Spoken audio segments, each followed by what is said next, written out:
হচ্ছে 169 এই আয়াত আমি তেলাওয়াত করেছি। এখানে মহান রব্বুল আলামিন আমাদেরকে কি বলতেছেন প্রথম আমরা সে আয়াতের অনুবাদটুকু শুনি। কোরআনুল কারীমে ইরশাদ হচ্ছে বিসমিল্লাহির রহমানির রহিম ওয়ালা তাহসাবান্নাল্লাযীনা কুতিলু ফি সাবিলিল্লাহি আমওয়াতা বাল আহইয়াউন ইনদা রাব্বিহিম ইরযাকুন।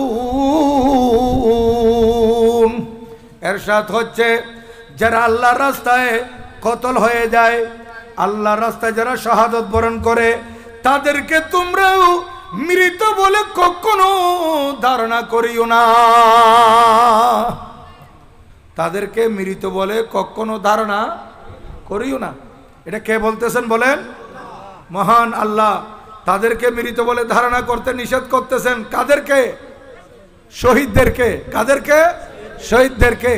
এখন আপনারা বলবেন যে ইমামে আলী মকাম সৈয়দুল সোহাদা শহীদে দস্তে কারবালা ইমাম হোসেন আলাজদ্দি আলাইহিস সালাম ওনার ধর মুবারক ছিল কারবালার ময়দানে, আর মাথা মুবারক ছিল কোথায়? দামেস্কে। এই কারবালার ময়দান থেকে প্রথমে কুফায় নিয়ে যাওয়া হয় শুধুমাত্র মাথা মুবারক, তারপর সেখান থেকে 28 দিন সফর করে দামেস্কে নিয়ে যাওয়া হয়েছে। তাহলে যেই নুরানি মাথা মুবারক আজকে ধর থেকে পৃথক হয়েছে, মাস পার হয়ে গেছে, ধর কারবালার জমিনে জীবিত থাকে কিভাবে? আমাদের প্রশ্ন আছে, আমাদের মনে প্রশ্ন জাগবে। ডাক্তারি সায়েন্স, মেডিকেল সায়েন্স বড় উন্নতি লাভ করেছে। মেডিকেল সায়েন্সের বড় বড় গবেষক ডাক্তারদেরকে বলেন এটা কোনোদিন সম্ভব, এরা বলবে ইম্পসিবল। এটা কোনোদিনও সম্ভব হতে পারে না। ধর এক জায়গায় আর মাথা মোবারক 1 মাসের দূরত্বের পথে, এবং তাও 1 মাস হয়ে গেছে, ধর মোবারক পৃথক করা হয়েছে, জীবিত থাকবে কিভাবে? কোনোদিনও নয়। ডাক্তারি সায়েন্সের গবেষকরা বলবে, বড় বড় ডাক্তাররা বলবে এরা এটা কোনোদিনও সম্ভব নয়।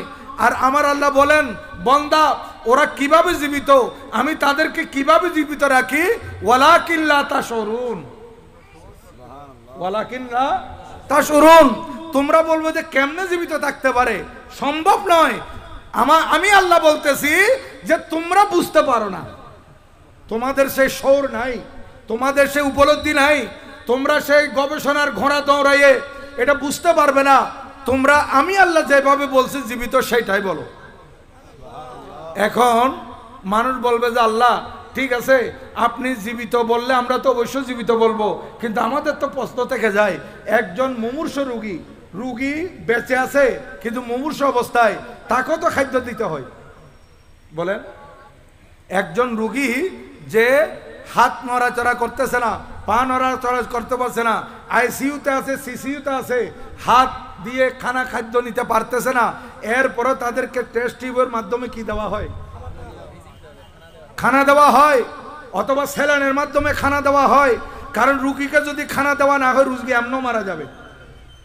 আয় আল্লাহ, তো এরা তো শাহাদত বরণ করেছে, 1 মাস হয়ে গেছে, এদের ধর এক জায়গায়, মাথা মুবারক এক জায়গায়, তো এরা তো রিজিক পাচ্ছে না। তো রিজিক না পাইলে জীবিত থাকে কিভাবে? আমার আল্লাহ বলেন রিজিক পাচ্ছে না, এটা তোমরা কেমনে বুঝলা? আল্লাহ পাক কোরআনে পাকে বলতেছেন বালাহিয়া, বরং তারা জীবিত, তাদেরকে তোমরা জীবিত বলো। তোমরা প্রশ্ন করতে পারো খাদ্য ছাড়া মানুষ বাঁচতে পারে না, ঠিকই এই শহীদরা জীবিত, এদেরকে আমি জীবিত ঘোষণা করেছি আল্লাহ, আমি আল্লাহ তাদেরকে জীবিত রেখেছি। ইনদা রাব্বিহিম ইরযাকুন, তারা আমি আল্লাহর পক্ষ থেকে রিজিকও পাচ্ছে। তারা আল্লাহর পক্ষ থেকে জীবিকা প্রাপ্ত। কি প্রাপ্ত? ইনদা রাব্বিহিম ইরযাকুন, এরা তাদের প্রতিপালকের পক্ষ থেকে জীবিকা প্রাপ্ত। তাহলে শহীদরা সেইভাবে জীবিত, সেইভাবে জীবিত। দেখেন, তাইলে সাধারণ শহীদদের ব্যাপারে আমার আল্লাহ বলতেছেন এরা জীবিত। আমার ইমামে আলী মকাম যার স্মরণে আজকে মাহফিল, উনি সাধারণ শহীদ নয়, উনি শহীদদের সম্রাট, উনি শহীদদের সম্রাট, উনি সৈয়দুল সোহাদা। উনি কি? সৈয়দুল সোহাদা, ইমামুল সোহাদা, ইমাম আলী মকাম। উনি তো তাইলে বতরি কাওলা জীবিত ইমাম। এবং এটার প্রমাণ আমাকে তো সাবজেক্ট ধরে দেওয়া হয়েছে, নতুবা আমি সেই দিকে যেতাম। এই যে কুফার জমিন থেকে দামেস্ক যেতে যেতে এই জুবানে এ শুধুমাত্র কাটা মস্তিষ্ক, মুখ মুবারক, জুবান মুবারকে কথা বলে বলে একাধিক মানুষকে কলমা পড়াইছে। এর কাটা মস্তিষ্ক, কর্তৃত মস্তিষ্ক মুবারক, ধর মুবারক জমিনে কারবালার। আর এই মাথা মুবারক যাচ্ছে, এই মাথা মুবারকের মধ্যে যে জুবান মুবারক আছে, চেহারা মুবারক আছে, জুবান মুবারক দিয়ে সালামের উত্তর দিয়েছেন, জুবান মুবারক দিয়ে কোরআনে পাকের তেলাওয়াত করেছেন, এই জুবানে পাক দিয়ে কলমা পড়েছেন। এটা একাধিক ঘটনা, একটা দুইটা ঘটনা নয়। সেদিকে আমার সাবজেক্ট নয়। বাবারা তোমরা কথা বললে তো হবে না। ওনারা মুরব্বী হলে কোনো কথা কইলে একখানা করে আস্তে করে ফিটের মধ্যে হাত দিন, সোয়াদ দিতে মুখ দিন, এনে কাজ করিবেন না। হাত লাগাইলে ফয়বে বুঝিব আমি মাটির দিয়ে এখানে সিগন্যাল দিয়ে দেয়। সলাতুন ইয়া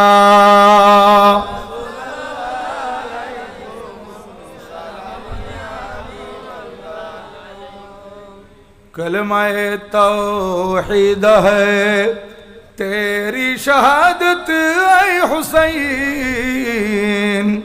तू ना होता तू न रह जाती सदाकत ऐ हुसैन। सलातुन या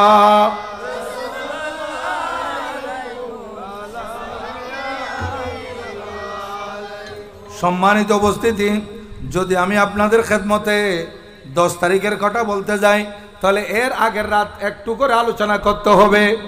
হযরতে সৈয়দনা ইমামে আলী মকাম ইমামে হুসাইন আলাইহিস সালাম সঙ্গী সাথীদেরকে নিয়ে 2 তারিখ থেকে মুহররমুল হারামের 2 তারিখ 21 হিজরি বৃহস্পতিবার থেকে কারবালার ময়দানে অবস্থান করতেছেন। ইতিমধ্যে ওবায়দুল্লাহ জিয়াদ এই জালেম জেনে গেছে ইমামে আলী মকাম ময়দানে কারবালায় আছেন। ওবায়দুল্লাহ জিয়াদকে, যে কুফার গভর্নর, বড় জালেম ছিল, বড় ফাসেক ফাজের ছিল, আওলাদের রাসূলের রক্তের পিপাসু, কমবক্ত দজ্জাল, এজিদের পর যে সবচাইতে বড় দোষী, সেকেন্ড ইন কমান্ডার এজিদের, সে হচ্ছে ওবায়দুল্লাহ জিয়াদ।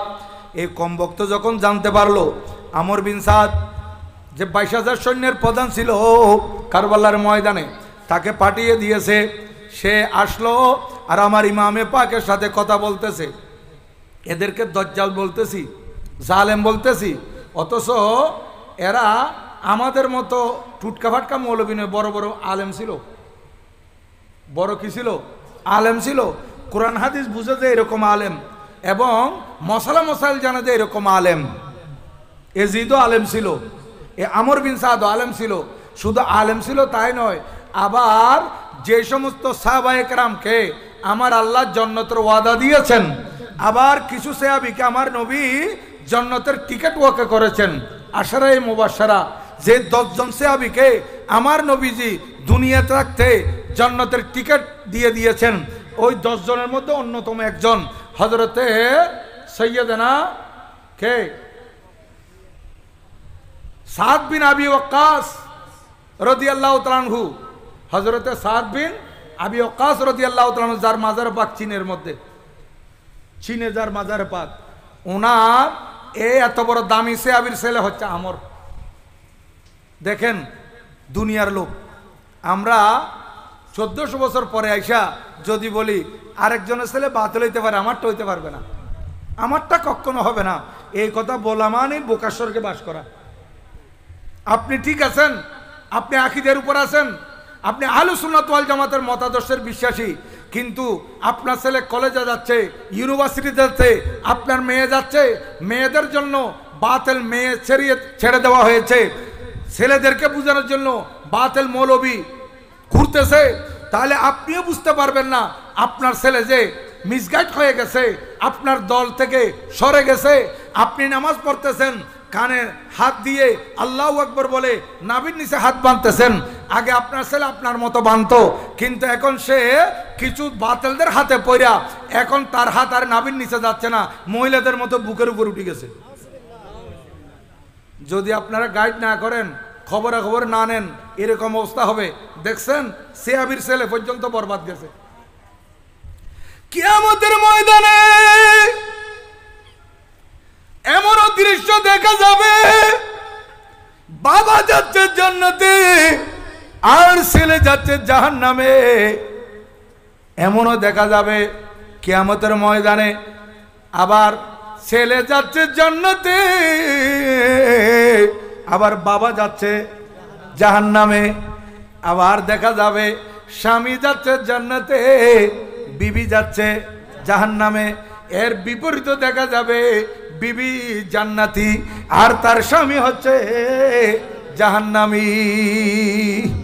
যেমন আমি বাবার কথা বলি, হযরতে সৈয়দনা নূহ আলাইহিস সালাতু ওয়াস সালাম, আল্লাহর নবী, যার উপাধি হচ্ছে আদমে সানি, দ্বিতীয় আদম।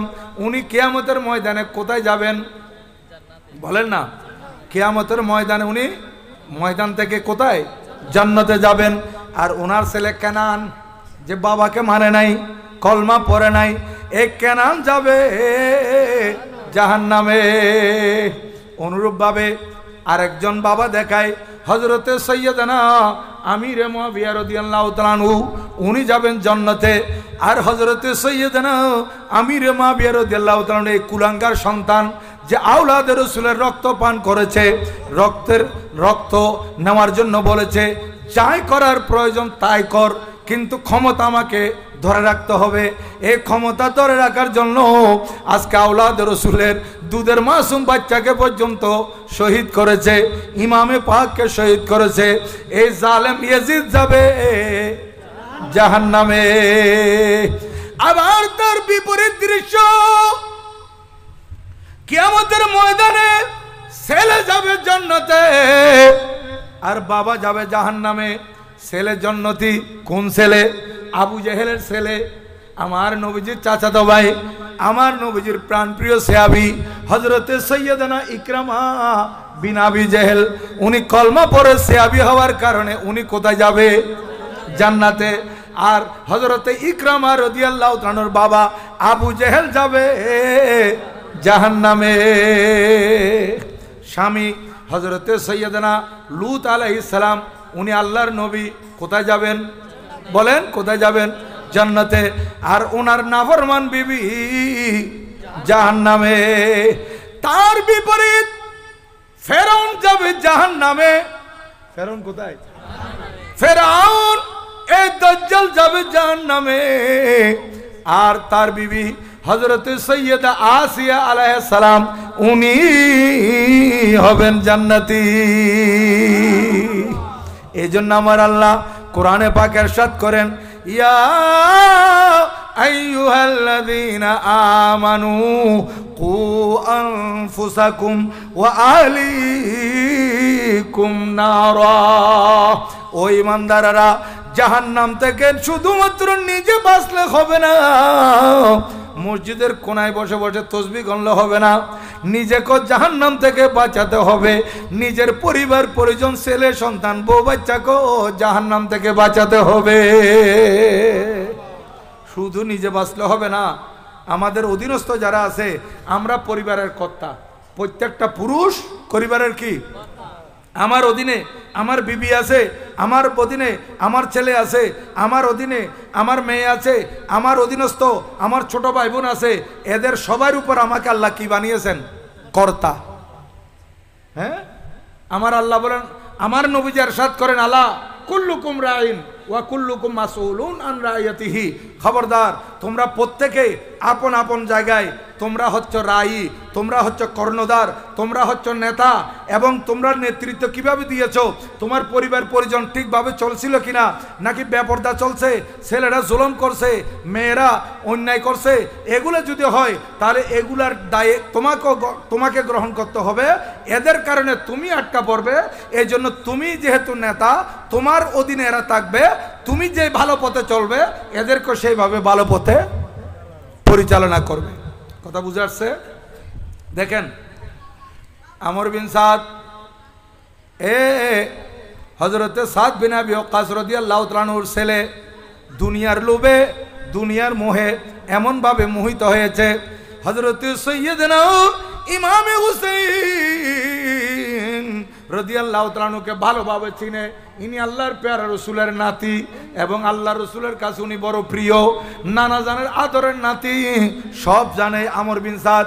কিন্তু এরপরও দুনিয়ার লোভে এই কমবক্ত শেষ পর্যন্ত এজিদ 22,000-এর প্রধান হতে রাজি হয়ে গেছে। নাউজুবিল্লাহ।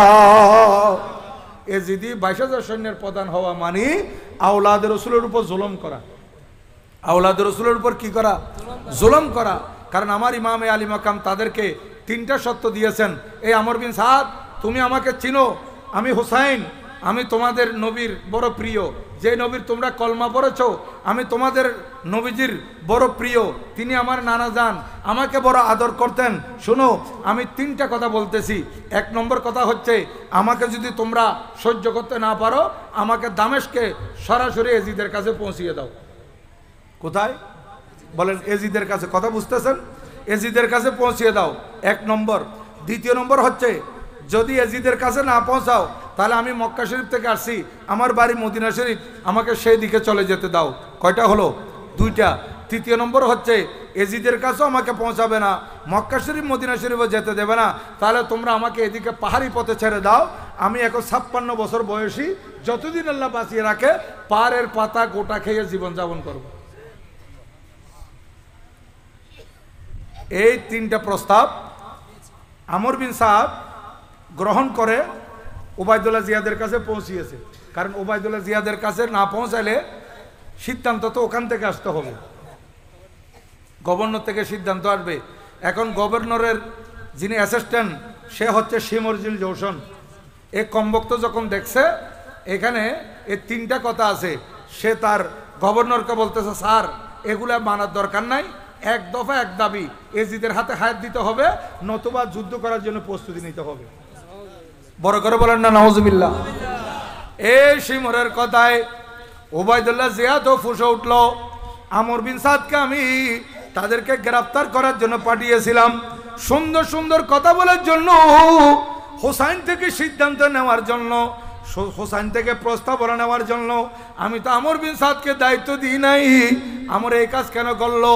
শিমর বলতেছে, স্যার এক কাজ করেন, 22,000 সৈন্য তো যাবে পর্যায়ক্রমে, আপনি আমর বিন সাদকে বরখাস্ত করে দেন, তার জায়গায় আমাকে দেন, আমি কিরকম কঠোর হতে পারি দেখাবো।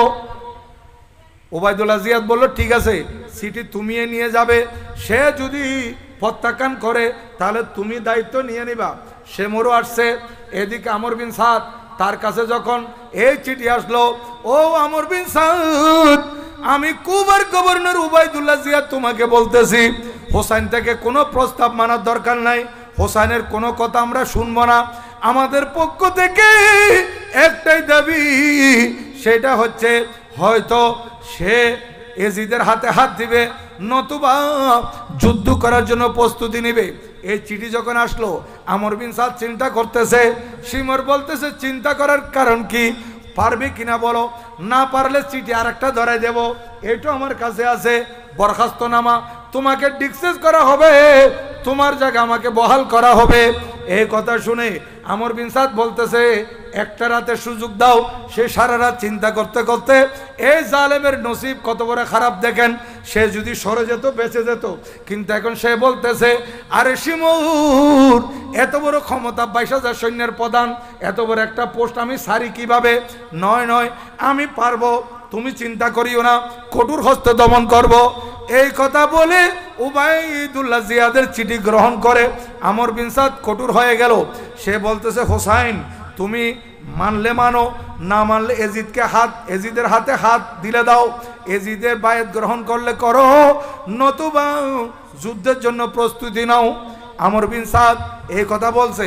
ইন দ্য মিন টাইম আরেকটা চিঠি আসছে, ও আমর বিন সাদ, আজকে 7 তারিখ গত হয়ে যাচ্ছে, 7 তারিখ চলে যাচ্ছে মুহররমুল হারামের, আগামীকাল থেকে পানি বন্ধ করে দাও, ফুরাত নদীর পানি বন্ধ করে দাও, हाकिम का ये हुक्म था पानी बशर पिए, हाकिम का ये हुक्म था पानी बशर पिए, ऊंट पिए घोड़े पिए अहले हुनर पिए और पिए दरिंदे चरिंदे पिए, मना तुम न कीजियो एक फातिमा के लाल को पानी न दीजियो।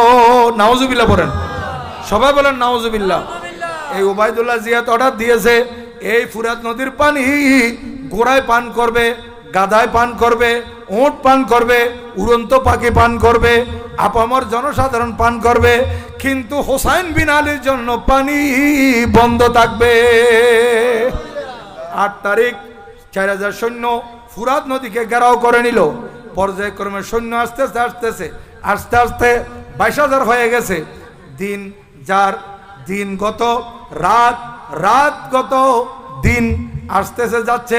দেখতে দেখতে 9 তারিখ, এখন 9 তারিখ সন্ধ্যাবেলা আসরের নামাজ হলো।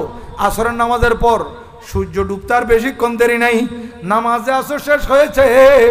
9 তারিখ আমার ইমামে আলী মকাম ওই তলবারিটা খাপের ভিতর রাখে, খাপটা সোজা করে। ইমাম একেবারে ক্লান্ত, 2 দিন পর্যন্ত খানা নাই, 2 দিন পর্যন্ত পানি নাই, একেবারে উপবাস। যদিও বা দেহের খানা নাই কিন্তু রুহানিভাবে মজবুত। ওই তলবারের খাপের উপর কপাল মোবারক রেখে কিছুক্ষণ আরাম করতেছেন। মানুষ যখন বসার অবস্থায় থাকে একটা কিছু পেলে তখন সেটার উপর কি দেয়, মাথা রাখে, কপাল রাখে, ঠেস দিয়ে কিছুক্ষণ আরাম করে। ইমাম এই তলবারের খাপের সাথে কপাল ঠেকিয়ে আরাম করতেছেন। এই ইতিমধ্যে তন্দারা ভাব এসে গেছে। এই তন্দারা ভাব যে আসছে, সেই তন্দারা ভাবের মধ্যে ইমামুল আম্বিয়া আল্লাহর পেয়ারা মাহমুদ সাল্লাল্লাহু আলাইহি ওয়াসাল্লামের সাক্ষাৎ হয়ে গেছে। ইমামে আলী মাকামকে আল্লাহর পেয়ারা নবীজি বলতেছেন, হুসাইন আমি নানা জালার দিকে দেখো, দুনিয়ার দিকে আর তাকানোর দরকার নাই, দুনিয়ার পানি তোমার জন্য বন্ধ করছো জালেম ওবায়দুল্লাহ জিয়াদ, কিন্তু তুমি আমার দিকে দেখো, আমি তোমার নানা জান, মহান রব্বুল আলামিন আমাকে তো কৌসরের মালিক বানিয়ে দিয়েছেন। দেখো হুসাইন, আমার হাতে ওই কৌসরের পানির পেয়ালা আছে, আমি তোমার জন্য পানির পেয়ালা নিয়ে দাঁড়িয়ে আছি। হুসাইন আর বেশি দেরি নাই, তুমি আমার কাছে চলে আসবে, আমি তোমার অপেক্ষা করতেছি, তোমাকে আমি রিসিভ করে নেব, তোমাকে আমি স্বাগত জানাবো। দেখো শুধু আমি তাই নয়, তোমার বাবাও তোমার অপেক্ষায়, তোমার মাও তোমার অপেক্ষায়, তোমার বড় ভাইও তোমার অপেক্ষায়, তোমার প্রতিনিধি হযরতে মুসলিম বিন আকিল যিনি গিয়েছিলেন ওনাকে তো শহীদ করে দিয়েছে, উনি তোমার আগে চলে আসছেন, এখন তোমার জন্য অপেক্ষা করতেছে। ওনার 2টা ছোট্ট বাচ্চা ইমামে মোহাম্মদ, ইমাম ইব্রাহিম, ওরাও তোমার জন্য অপেক্ষা করতেছে, যে বলতেছে বড় আব্বু কখন আসবে। হোসাইন তুমি আর চিন্তা করো না, আমি আল্লাহর কাছে দোয়া করতেছি, আল্লাহুম্মা আতিল হুসাইনা সাবরান ওয়া আজরা, আল্লাহ আমার হুসাইনকে তুমি ধৈর্য ধারণ করার শক্তি দাও। খুদাউন্দ কুদ্দুস, আমার হুসাইনের উপর বড় বড় মুসিবত আসবে, আল্লাহ তুমি আমার হুসাইনকে ধৈর্য ধারণ করার শক্তি দাও। এই কথা বলতেছেন, নানা জানার সাথে কথাবার্তা হচ্ছে।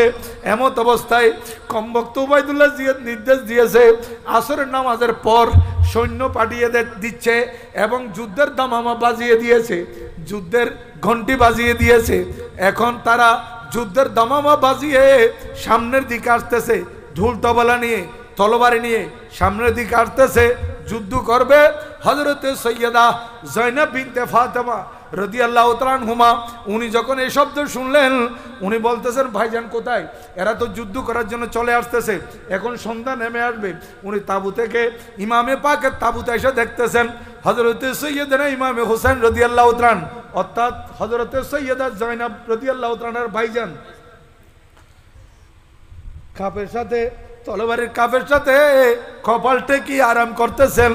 এইটা দেখে হযরতে সৈয়দা জয়নাব আওয়াজ দিলেন, ও ভাইজান। ভাইজান বলতে আমার ইমাম আলী মাকামের ঘুম ছুটে গেছে, তলবারি থেকে মাথা মোবারক উঠালেন। বোন কি ব্যাপার? ভাইজান আপনি তলবারের খাপের সাথে কপাল টেকি আরাম করতেছেন, আর ওরা তো যুদ্ধ করার জন্য এদিকে চলে আসতেছে, এরা তো যুদ্ধের ঘন্টা এবং দামামা বাজিয়ে দিয়েছে, এরা তো সামনের দিকে অগ্রসর হচ্ছে। ভাইজান এরা তো যুদ্ধ করার জন্য কমপ্লিট প্রস্তুত। আমার ইমামে আলী মকাম বলতেছেন, বোন তুমি জানো না আমিও তো প্রস্তুত, আমিও প্রস্তুত। ভাইজান আপনি কিভাবে প্রস্তুত? আপনি তো তলবারির খাবের সাথে কপালটা গিয়ে আরাম করতেছিলেন। বলে বোন তুমি তো জানো না আমি যে আসরের নামাজ পড়ে একটু করে আরাম করতেছিলাম, তলবারির খাবের সাথে কপালটা গিয়ে আরাম করা কালে আমি আমার যখন ঘুম আসলো সাথে সাথে নানাজানের দেখা হয়ে গেছে।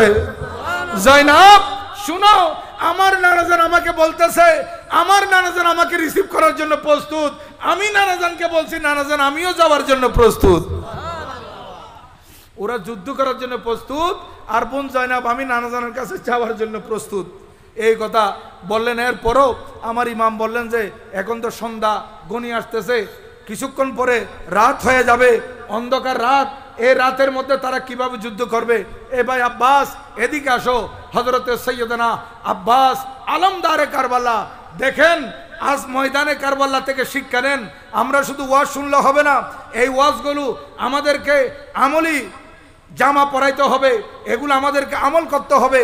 আমাদের বাবা মা মারা গেলে আরেকটা বিয়ে করে, আমাদের বাবা মা অসুস্থ হওয়ার কারণে আরেকটা বিয়ে করে, তখন আগের মায়ের সন্তান আর পরের ভাইয়ের সন্তান এরা এক ভাই আরেক ভাইকে বাঁকা চোখে দেখে, আপন ভাইকে যেভাবে গ্রহণ করে নেয় সৎ ভাইকে সেভাবে গ্রহণ করতে পারে না। আরে না না, আপনি যে বাবা সন্তান উনিও তো সেই বাবা সন্তান, আপনি তাদেরকে ভাই কেন মনে করতেছেন না? এজন্য আপনি আটকে যাবেন কিয়ামতের ময়দানে। আমার ইমামে আলী মকাম দুনিয়াবাসীকে শিক্ষা দিলেন, এই দুনিয়াবাসীরা শুনো, ময়দানে কারবালায় হোসাইনি পতাকা আমি যার হাতে তুলে দিয়েছিলাম উনি আমার বিশ্বস্ত সৎ ভাই হযরত আব্বাস। উনি হযরতে আব্বাস বিন আলী রাদিয়াল্লাহু তাআলা আনহুমা, উনি আমার আলমদার, উনি কারবালার ময়দানে হোসাইনি পক্ষে হোসাইনি পতাকা ধরেছেন। উনাকে ডাকলেন, ভাই আব্বাস এদিকে আসো, এরা তো যুদ্ধের দামামা বাজিয়ে দিয়ে অগ্রসর হচ্ছে, তুমি তোমার সাথে 20 জন লও। কয়জন? 20 জন। 20 জন নিয়ে তুমি এদের সামনে দাঁড়াও এবং বলবে যে আজ রাত, এই যে কিছুক্ষণ পরে সন্ধ্যা নেমে আসবে, রাত গণিয়ে আসতেছে, অন্ধকার আচ্ছন্ন হয়ে যাবে, নিঝুম রাতে তারা কিভাবে যুদ্ধ করবে অন্ধকারের ভিতর। বেটার তাদেরকে বলো আজ রাত আমাদেরকে সুযোগ দেওয়ার জন্য, আগামীকাল যা হওয়ার হবে। এখন তাদেরকে পিছে হটতে বলো। হযরত আব্বাস রাদিয়াল্লাহু তাআলা আনহু 20 জন সাথে নিয়ে এই যে সমস্ত সৈন্যরা সামনের দিকে আসতেছে তাদের মুখোমুখি হয়ে বলতেছেন, ও এজিদের সৈন্যরা, এখন তো মাগরিবের টাইম হয়ে যাবে, সন্ধ্যা হয়ে যাচ্ছে, রাত নেমে আসতেছে, পৃথিবী অন্ধকার হয়ে যাবে, এ রাত্রে তোমরা কিভাবে যুদ্ধ করবে? এখন শুনো, আমাদের ইমাম বলেছেন একটি রাতের সুযোগ দেওয়ার জন্য, যেহেতু আজ রাত হচ্ছে জুমার রাত। কিসের রাত? জুমার রাত। খানা নাই, পানি নাই, তারপরে ইবাদত করার জন্য কত আন্তরিক, ইবাদতের মধ্যে কত মজা, ইবাদতের মধ্যে রুহানি খোরাক। কিসের খোরাক? রুহানি খোরাক, দেখের খোরাক। আপনি ভাত খাচ্ছেন, নাস্তা খাচ্ছেন, এগুলো দেখের খোরাক। ইবাদত বন্দেগী, কোরআনে পাকের তেলাওয়াত, নফল নামাজ, নফল রোজা এবং আমাদের ইবাদত বন্দেগী, এগুলো আমাদের রুহের খোরাক। ইমাম রুহকে শক্তিশালী করার জন্য বলতেছেন আজকের রাত একটু সুযোগ দেখ, আমাদের এটা শেষ ইবাদতের রাত হবে, তাদেরকে একটু বলো। আমার ইমামে পাকের পক্ষ থেকে এই কথা যখন হযরত সৈয়দনা আব্বাস রাদিয়াল্লাহু তাআলা আনহু এজিদি সৈন্যদেরকে বলল, তারা বলতেছে আমরা কিছু বুঝি না, আমাদেরকে আমাদের প্রধান চিফ অফ স্টাফ, আমাদের 22,000 সৈন্যের প্রধান যিনি বলেছেন আমাদেরকে যুদ্ধ করার জন্য, সুতরাং আমরা যুদ্ধ করব, আমরা পিছিয়ে যেতে পারবো না। হযরত আব্বাস রাদিয়াল্লাহু তাআলা আনহু বললেন, ও এজিদি সৈন্যরা শুনো, তোমরা এক কাজ করো, তোমরা যদি ওইদিকে যাও, তোমাদের থেকে মাত্র 2 জন ওবায়দুল্লাহ জিয়াদের কাছে পাঠাও, তোমাদের প্রধানের কাছে। সে যদি বলে তাইলে তো ব্যাক করতে পারবা, তাইলে তো ফেরত যেতে পারবা। বলে হ্যাঁ তাইলে পারবো। এখন তারা 2 জন পাঠিয়ে দিল ওবায়দুল্লাহ জিয়াদের কাছে, বলতেছে স্যার এখন এরা বলতেছে এক রাতের সুযোগ দেওয়ার জন্য, আর এমন রাত হয়ে যাচ্ছে, অন্ধকারের মধ্যে কিভাবে যুদ্ধ করা যাবে। তাদের প্রধান যিনি ইমাম হুসাইন, উনি নাকি বলছেন একটা রাতের সুযোগ দেওয়ার জন্য, কাল সকালে যা হওয়ার হবে। তখন ওবায়দুল্লাহ জিয়াদ বলতেছে ঠিক আছে, সৈন্যদেরকে ফেরত আসতে বলো। এখন ওরা এসে বলছে যে তোমাদেরকে ব্যাক করতে বলছে, ফেরত যেতে বলছে, এরা ইউ টার্ন নিয়ে চলে যাচ্ছে। আর এদিকে হযরতে সৈয়দনা আব্বাস আলমদারে কারবালা উনি আসলেন আমার ইমামে পাকের কাছে, ভাইজান তারা তো আমাদের এই কথা মেনে নিয়েছে। এটা শোনা মাত্র আমার ইমামে পাক বলেন আলহামদুলিল্লাহ। কি বললেন? আলহামদুলিল্লাহ, আল্লাহর প্রশংসা যে আজ রাত একটা ইবাদত করতে পারবো। ইমামে আলী মাকাম অপেক্ষা করতে করতে মাগরিবের আজান হলো। মাগরিবের নামাজ পড়লেন সঙ্গী সাথীদেরকে নিয়ে, জামাত সহকারে নামাজ আদায় করলেন। এরপর বসে বসে তসবিহ গুনতেছেন, তসবিহ জিকির আজকার করতে করতে, কোরআনে পাকে তেলাওয়াত করতে করতে এশারের আজান হয়ে গেছে। এশারের নামাজ আদায় করলেন, এশারের জামাত পড়তেছেন। কারবালার ঘটনার আগের রাত, আগামীকাল কি হবে? কারবালার দিন হবে, আগের রাত 9 তারিখ দিন গত 10 তারিখের রাত। আমার ইমামে আলী মাকাম সঙ্গী সাথীদেরকে নিয়ে এশারের জামাত পড়ার পর যারা পুরুষ ছিলেন সাথে 72 জন বা 82 জন, এদেরকে ডাকছেন। এদের মধ্যে কিছু আছেন আহলে বাইত, পরিবারের সদস্য, আত্মীয় স্বজন, আর কিছু আছে সঙ্গী সাথী, 50 জনের মতো সঙ্গী সাথী। সবাই একত্রিত হলো। আমার ইমামে আলী মাকাম ওনাদের সামনে খুতবা দিচ্ছেন।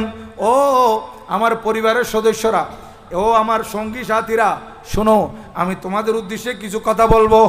আমার ইমামে আলী মাকাম কথা শুরু করার আগে আল্লাহর তারিফ করলেন, আল্লাহর প্রশংসা করলেন, হামদ সানা করলেন, নবীজির উপর দরুদ শরীফ পড়লেন। এরপর বলতেছেন, ও আমার পরিবারের সদস্যরা, ও আমার সঙ্গী সাথীরা, শুনো শুনো শুনো, আমি উভয় পক্ষকে বলতেছি, এজিদিদের কাছে দোষী হলে আমি, অপরাধী হলে আমি, এরা খুন করলে আমাকে করবে, আমার জন্য তোমরা কেন জীবন দিবে? শুনো শুনো শুনো, আমি অন্তর থেকে বলতেছি, তোমরা চলে যাও, তোমরা আপন আপন জায়গায় চলে যাও। আমার পরিবারের সদস্যরা, তোমরা মহিলারা যারা আছে, তোমাদের মা বোন যারা আছে, এদেরকে নিয়ে মক্কা শরীফ মদিনা শরীফ চলে যাও। প্রতিমধ্যে যারা যুক্ত হয়েছেন আমার সঙ্গী সাথী, আপনারাও বাড়িতে চলে যান। আপনারা আমার জন্য কেন বিবিকে বিধবা করবেন? কেন সন্তানকে এতিম করবেন? কেন মার বুক খালি করবেন? আমি একেবারে অন্তরের অন্তঃস্থল থেকে বলতেছি, আমি হোসাইন এখানে দাঁড়িয়ে থাকবো, আর এজিদিদেরকে বলবো, আমার দিকে তাকা, তোরা তো আমাকে ধরতে চাস, আমাকে গ্রেফতার করতে চাস, আমাকে শহীদ করতে চাস, আমি আসি, আমি কোথাও যাচ্ছি না, কারণ আমি কাপুরুষ নয়, আমি হলাম শেরে খুদার বাহাদুর সন্তান। আমি এখানে দাঁড়িয়ে আছি, তোমরা চলে যাও। আমি তাদেরকে বলবো, এরা তো কোনো অপরাধ করে নাই, এদেরকে চলে যেতে দাও, এরা চলে যাবে, তখন তারা মেনে নিবে। আমি দাঁড়িয়ে থাকলে তোমাদের পথ রুদ্ধ করবে না, ব্যারিকেড উঠাইয়ে দিবে, তোমরা চলে যেতে পারবা। এই কথা বলতেই একজন দাঁড়িয়ে গেলেন আহলে বাইত থেকে, পরিবারের সদস্য থেকে, হযরত সৈয়দনা আব্বাস আলমদারে কারবালা। দেখেন কে দাঁড়াচ্ছেন ইমামে পাকের উপর জীবন দিতে, উনি সৎ ভাই। কে? সৎ ভাই দাঁড়িয়ে গেলেন। ভাইজান, আপনি একই বক্তব্য রাখতেছেন, আমাদেরকে আপনি বেওফা মনে করছেন নাকি? আপনি দুনিয়া থেকে চলে যাবেন, আপনার পর আমরা বেঁচে থাকবো, এটা আপনি কিভাবে মনে করলেন? আপনার পর আমাদের জিন্দেগির কোনো মজা নাই, আমাদের জিন্দেগির কোনো লজ্জত নাই, জিন্দেগির কোনো স্বাদ নাই, বেঁচে থাকার কোনো সার্থকতা নাই। ভাইজান, আপনি এটা কি বক্তব্য রাখলেন? কি মনে করছেন আপনি? আপনার জীবন যাওয়ার আগে আমি আব্বাসের জীবন যাবে, আমার জীবন থাকতে আপনার উপর আক্রমণ করবে, এটা কোনোদিন হতে পারে না। ভাইজান, আপনি আল্লাহর ওয়াস্তে এরকম কথা বলবেন না। এই কথা বলতে না বলতে আহলে বাইত রাসূল থেকে আরো কেউ দাঁড়াইতে চাইলে সঙ্গী সাথীদের মধ্যে ওরা মনে মনে চিন্তা করতেছে, উনি তো পরিবারের সদস্য থেকে একজন দাঁড়িয়ে গেছেন, আমরা তো সঙ্গী সাথী, আমার ইমাম মনে করবে পরিবারের সদস্যরা তেমনও জীবন দিতে চাইবে, কিন্তু সঙ্গী সাথীরা এদের মন মাইন্ড তো আমি যাচাই করি নাই, এইটা মনে করবে। এই কারণে পরিবারের সদস্যদের থেকে আর কেউ দাঁড়াইতে আর কেউ দাঁড়ানোর আগে ওই সঙ্গী সাথীদের থেকে একজন দাঁড়িয়ে গেলেন, বৃদ্ধ ব্যক্তি হযরতে মুসলিম বিন আওসাজা আল আসাদি রাদিয়াল্লাহু তাআলা আনহু, উনি কুফার মানুষ, উনি দাঁড়িয়ে গেলেন, হুজুর হযরতে আব্বাস যে কথা বলেছে এটা আমার কথা, আপনি কি মনে করেছেন? হুজুর আপনার পরে বেঁচে থাকার কোনো সার্থকতা আছে বলে মনে করি না। আমার জীবন যাবে। হুজুর এই হযরত আব্বাস বলেছেন ওনার জীবন বেঁচে থাকতে আপনার উপর আঘাত আসতে পারবে না, কিন্তু আমি সঙ্গী সাথী হয়ে বলতেছি আমার জীবন বেঁচে থাকতে শুধু আপনি নয় আপনার কোন পরিবারের সদস্যের উপরও আঘাত আসতে পারবে না। হুজুর আপনার জন্য জীবন দিতে প্রস্তুত। হুজুর আপনার কদমে আমার জীবন উৎসর্গ করব, এজিদির সাথে মোকাবেলা করব। হুজুর আমাদেরকে আল্লাহর ওয়াস্তে চলে যাওয়ার কথা কখনো বলবেন না। আপনি দোহাই লাগে হুজুর আল্লাহর ওয়াস্তে খুদারা আপনি এরকম বক্তব্য রাখবেন না। উনি এইভাবে কথা বলতে না বলতে সঙ্গী সাথীদের ভিতর আরেকজন দাঁড়িয়ে গেলেন। কিতাবের মধ্যে লিখতেছে উনি হচ্ছেন হযরতে সাদ বিন আব্দুল্লাহ হানাফি রাদিয়াল্লাহু তাআলা আনহু। উনি বলতেছেন হুজুর হযরতে মুসলিম বিন আউসাজ আল আসাদি যে কথা বলেছে আমারও সেই কথা। হুজুর আমি আপনাকে বলতেছি এই কারবালার ময়দানে এজিদিদের সাথে মোকাবেলা করতে করতে আমি যদি শহীদ হয়ে যাই, এরপর আমাকে আল্লাহ পাক আবার জীবন দিল, হুজুর আমি আবার শহীদ হব, আবার জীবন দিল, আবার শহীদ হব। এইভাবে কারবালার ময়দানে আমাকে যদি 70 বার শহীদ করা হয়, 70 বার জীবন দেওয়া হয়, তারপরে আমি আপনার কদমে নিজের জীবন উৎসর্গ করে দেব। এই কথা বলতে না বলতে আরেকজন দাঁড়িয়ে গেলেন হযরতে জুহাইর বিন কায়েস রাদিয়াল্লাহু তাআলা আনহু। হুজুর উনি তো 70 বলেছে, এটা সংখ্যা কম বোঝানোর জন্য নয়, এটা আধিক্য বুঝাইছে। কারণ আপনারা জানেন যারা সৌদি আরব থাকে এরা জানতে পারবে, গড় আছে, গড়ের অভাব নাই, 60 গড় আছে। কত গড় আছে? 60 মানে 60 গড়। 60 গড় মানে 60 আছে নাকি? 60 নয়, অনেক বুঝাচ্ছে, বহু ঘর আছে, কোনো সমস্যা নাই। হুজুর উনি আধিক্য বুঝাইছে, এখানে সংখ্যায় কম বুঝে নাই। 70 বার মানে যতবার ওনাকে শহীদ করবে ততবার আল্লাহ জীবন দিবে, ততবার আপনার কদম উৎসর্গ করবে, এজিদিদের সাথে মোকাবেলা করবে। হুজুর আমিও বলতেছি আমাকে যদি 1000 বার কতল করা হয়, 1000 বার আল্লাহ পাক জীবন দেয়, আপনার জন্য আমি আমার জীবন আবার উৎসর্গ করব। উনি এই কথা বলতে না বলতে আরেকজন দাঁড়িয়ে গেলেন। কিতাবের মধ্যে লিখতেছে উনি হযরতে হাবিব বিন মুজাহির রাদিয়াল্লাহু তাআলা আনহু। উনি বললেন হুজুর ওনারা যে কথা বলতেছে একই কথা আমারও, একই কথা আমারও। হুজুর আপনার জন্য জীবন দেব, আপনার পরিবারের উপর জীবন দেব, আমাদের জীবন থাকতে কারো উপর আঘাত আসতে দেব না হুজুর, দেব না। উনি এই কথা বলতে বলতে আরেকজন দাঁড়াইতে চাইলে আমার ইমাম নিষেধ করলেন, হাত দিয়ে বসে গেছেন।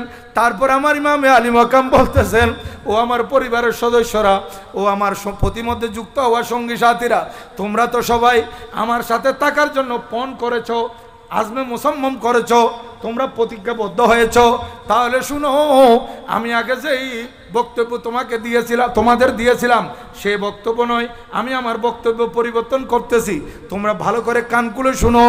ও আমার পরিবারের সদস্যরা, ও আমার সঙ্গী সাথীরা, তোমরা যদি আমার সাথে থাকতে চাও তাহলে শুনো আগামীকাল তোমাদের উপর বড় বড় তুফান আসবে, বড় বড় মুসিবত আসবে, বড় বড় সাইক্লোন আসবে। এই মুসিবতের সময় তোমাদেরকে ধৈর্যের পাহাড় হয়ে যেতে হবে। কি হতে হবে? ধৈর্যের পাহাড়, সবরের পাহাড় হয়ে যেতে হবে। এখানে একটা কথা আমার ইমামে আলী মাকাম বলতে পারতেন, তোমাদেরকে ধৈর্যের টুনি হয়ে যেতে হবে, ধৈর্যের ফিলার হতে হবে, ধৈর্যের গাছ হয়ে যেতে হবে, এরকম বলতে পারতেন। কিন্তু ধৈর্যের পাহাড় কেন বলেছেন? কারণ আমার ইমামে আলী মাকাম জানেন বড় বড় তুফানে, বড় বড় সাইক্লোনে, বড় বড় বন্যার সময় 120 কিলোমিটার, 140 কিলোমিটার, 180 কিলোমিটার, 200, 250, 300 কিলোমিটার বেগে স্পিডে যখন বাতাস প্রবাহিত হয় তখন গাছও উপড়ে যায়, গাছও মাটি থেকে উপড়ে যায়, গাছ পড়ে যায় এবং খুঁটি পড়ে যায়। ইভেন গাছের ছাল, গাছের ঘরের চাল এক জায়গা থেকে আরেক জায়গায় চলে যায়, এরকম হয় না? কিন্তু হযরত আদম আলাইহিস সালাম থেকে পর্যন্ত কোনো ইতিহাসে আছে যে এত 400 কিলোমিটার 500 কিলোমিটার বেগে বাতাস প্রবাহিত হওয়ার কারণে পাহাড় একটা এক জায়গা থেকে আরেক জায়গায় স্থানান্তর হয়ে গেছে? এরকম হয়? হয় না। একমাত্র সরাইতে পারে না, লাড়তে পারে না কাকে? পাহাড়কে। এই জন্য আমার ইমাম বললেন পাহাড় যেভাবে 100 মাইল, 200, 300, 400 মাইল স্পিডে বাতাস প্রবাহিত হওয়ার পরও আপন জায়গায় স্থির থাকতে পারে, তোমাদের উপরে এত বড় বড় মুসিবত আসলো তোমাদেরকে কি হতে হবে? ধৈর্যের পাহাড় হয়ে যেতে হবে, আপন জায়গায় স্থির থাকতে হবে, পা যাতে মুতজলজল না হয়, পা যাতে এদিক সেদিক নড়াচড়া না করে মজবুত থাকতে পারবে। হুজুর পারবো, ঠিক আছে, তাইলে আমি তোমাদেরকে বলতেছি, রাত গভীর হতে যাচ্ছে, তোমরা এক কাজ করো, আপন আপন তাঁবুতে গিয়ে কিছুক্ষণ রেস্ট করো, অথবা ইবাদত করলে করো, আমাকে একটু ছেড়ে দাও একা, আমি একটু ইবাদত করব।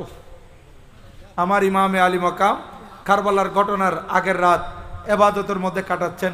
সঙ্গী সাথীরা, নিজের পরিবারের সদস্যরা, ওনারা আপন আপন তাঁবুতে চলে যায়, আর আমার ইমামে আলী মাকাম ইবাদত করতেছে, নফল নামাজে দাঁড়িয়ে গেছে, 2 রাকাতের পর 2 রাকাত, 2 রাকাতের পর 2 রাকাত, 2 রাকাতের পর 2 রাকাত নফল নামাজ পড়তে পড়তে রাত গভীর হয়েছে।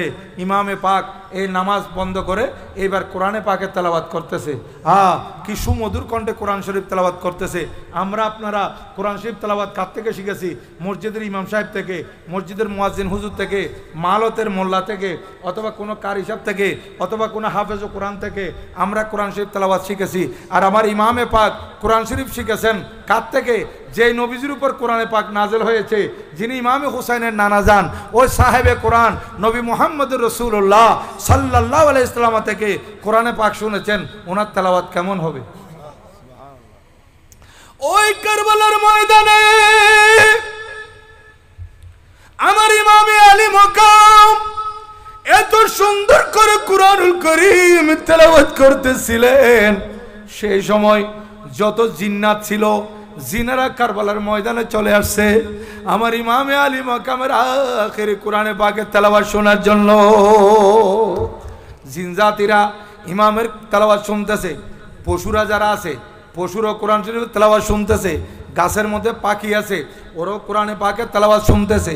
এত সুন্দর কণ্ঠে আমার ইমামে পাকের তেলাওয়াত, তেলাওয়াত তো তেলাওয়াত, এটা আমার ইমামে পাকের জবানে আখেরি তেলাওয়াত, জীবদ্দশার আখেরি তেলাওয়াত, এত সুন্দর করে তেলাওয়াত করতেছেন। অপরদিকে রাত গভীর। আপনারা জানেন রাত যখন গভীর হয়, পৃথিবী যখন নিঝুম হয়ে যায়, তখন একটা ছোট্ট আওয়াজ করলে অনেক দূরে চলে যায়। একটা ছোট্ট শব্দ করলে এটা অনেক দূরে যায়। মাইকের আওয়াজ তো এমনি সবাই পাবে, দিনের মধ্যে 1 মাইল ভাঙলে গভীর রাত হলে এটা 3 মাইল ভাঙবে, অনেক দূরে দূরে পর্যন্ত আওয়াজ যাবে। আমার ইমামে আলী মাকাম এত সুন্দর করে কোরআনে পাকের তেলাওয়াত করতেছেন। ইমামে পাক এর তেলাওয়াত করা অবস্থায় একজন পথিক অনেক দূর দিয়ে রাস্তা অতিক্রম করতেছে। আমার ইমামে পাকের তেলাওয়াত তার কানে আসার সাথে সাথে থমকে দাঁড়িয়ে গেছে, আর সামনের দিকে যেতে পারতেছে না। আরে এত সুন্দর কোরআনে পাকের তেলাওয়াত জীবনে আর কোনোদিন শুনি নাই, ইনি কে? এত সুন্দর করে কোরআনে পাক তেলাওয়াত করতেছে। পথিক দূর থেকে আওয়াজ দিয়েছে, ইয়া তালিয়াল কোরআন মানান্তা, এই কোরআন শরীফ তেলাওয়াতকারী, এত সুন্দর করে আপনি কোরআন শরীফ তেলাওয়াত করতেছেন, আমি তো আর পথ অতিক্রম করতে পারতেছি না, আমি তো দাঁড়িয়ে গেছি আপনার তেলাওয়াত শোনার জন্য। এত সুন্দর কণ্ঠ, এত নুরানি কণ্ঠ, এত মায়াবী কণ্ঠ, এত দরদি কণ্ঠে কোরআনে পাকের তেলাওয়াত করতেছেন, আপনি কে? পরিচয় দেন। আমার ইমামে আলী মাকাম এখান থেকে উত্তর দিচ্ছেন, আরবির মধ্যে যা বলেছেন এই উত্তরটা হযরত আল্লামা খতিবে পাকিস্তান ওকারবি রহমতুল্লাহ আলাই ওনার লিখিত শামে কারবালার মধ্যে উনি উর্দু কাব্য অনুবাদ করে এটার জবাব দিয়েছেন। কি দিয়েছেন? किसी ने जब वतन पूछा, किसी ने जब वतन पूछा, तो हजरत ने यूं फरमाया, किसी ने जब वतन पूछा, तो हजरत ने यूं फरमाया, मदीने वाले कहते थे अभी हम करबला वाले मरहबाया।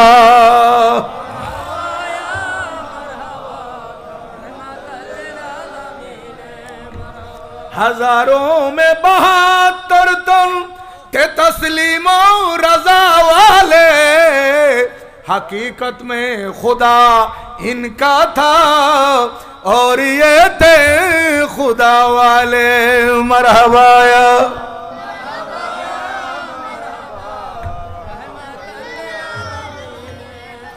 সম্মানিত হাজিরিন, ইমামে পাক বলতেছেন, ও প্রশ্নকারী, আমার অ্যাড্রেস তুমি জানতে চাচ্ছ, আমার পরিচয় তুমি জানতে চাচ্ছ। মানুষের 2টা পরিচয় থাকে, 2টা অ্যাড্রেস থাকে, একটা প্রেজেন্ট অ্যাড্রেস আর একটা পার্মানেন্ট অ্যাড্রেস, একটা হচ্ছে অস্থায়ী আর একটা স্থায়ী। কিন্তু আমি হুসাইনের পার্মানেন্ট অ্যাড্রেসও তো পরিবর্তন হয়ে গেছে। আমি হুসাইন প্যারা নবীজির নাতি, আমার বাড়ি ছিল মদিনা শরীফ, আমাকে মদিনাবাসী বলতো। এখন আমি নিজেকে আর মদিনাবাসী দাবি করতে পারতেছি না, কারণ আমার ইমামে আলী মাকাম জানেন কিয়ামত পর্যন্ত কারবালার ময়দানে শুয়ে থাকবে। এই জন্য বলতেছেন প্রতীক मदीने वाले कहते थे अभी हम करबला वाले। আমাকে মদিনা শরীফ বলতো, এখন আমি নিজেকে মদিনাবাসী দাবি করতে পারতেছি না, আমি হলাম বর্তমানে কারবালাবাসী। আমি কি বাসী? এই কথা ইমাম থেকে শুনলেন, আর প্রতীক চলে গেল। আমার ইমামে পাক কোরআনের করিমের আবাদ তেলাওয়াত শুরু করলেন। রাত গভীর ইমামে পাকের বড় শাহজাদা হজরত ইমাম আলী আকবর রাদিয়াল্লাহু তাআলা আনহু, যার উপাধি হচ্ছে হামশেকেলে মুস্তফা, হামশেকেলে মুস্তফা, অর্থাৎ উনি আমার নবীজির প্রতিচ্ছবি। নবীজির কি প্রতিচ্ছবি? দেখেন হজরত ইমামে হাসান এবং হজরত ইমামে হুসাইন রাদিয়াল্লাহু আনহুমা, ওনারা দুইজনেই জান্নাতি যুবকদের সম্রাট। এই ডান পাশ দিয়ে যাচ্ছেন কে? ইনি ইমামে হাসান। বাম পাশ দিয়ে যাচ্ছেন কে? ইনি ইমামে হুসাইন। দুই ভাই পৃথক পৃথকভাবে হাঁটলে একজন হাসান আরেকজন হুসাইন রাদিয়াল্লাহু তাআলা আনহুমা, কিন্তু দুইজনকে একত্র করলে আর হাসান হুসাইন থাকে না, তখন নবীজির প্রতিচ্ছবি বেশে উঠে।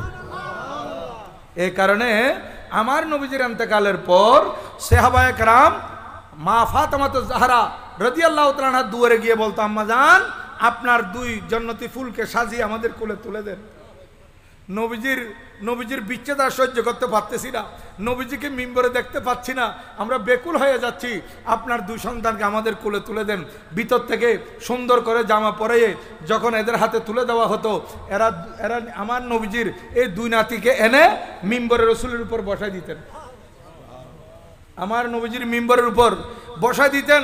সাহাবায়ে কেরাম বলতেছেন, আল্লাহর কসম করে বলছি আমরা যে নবীজিতে আমাদের থেকে বিদায় নিয়ে গেছেন, নবীজিকে আমরা হারিয়েছি, এই বেদনা আমরা সহ্য করতে না পারে নবীজির দুই নাতি ইমামে হাসান ইমামে হুসাইনকে মিম্বরে রাসূলের উপর যখন আমরা একসাথে বসাই দিতাম, তখন আল্লাহর কসম আমাদের মনে হতো ইমামুল আম্বিয়া মিম্বরে বসে আছে নবীজি।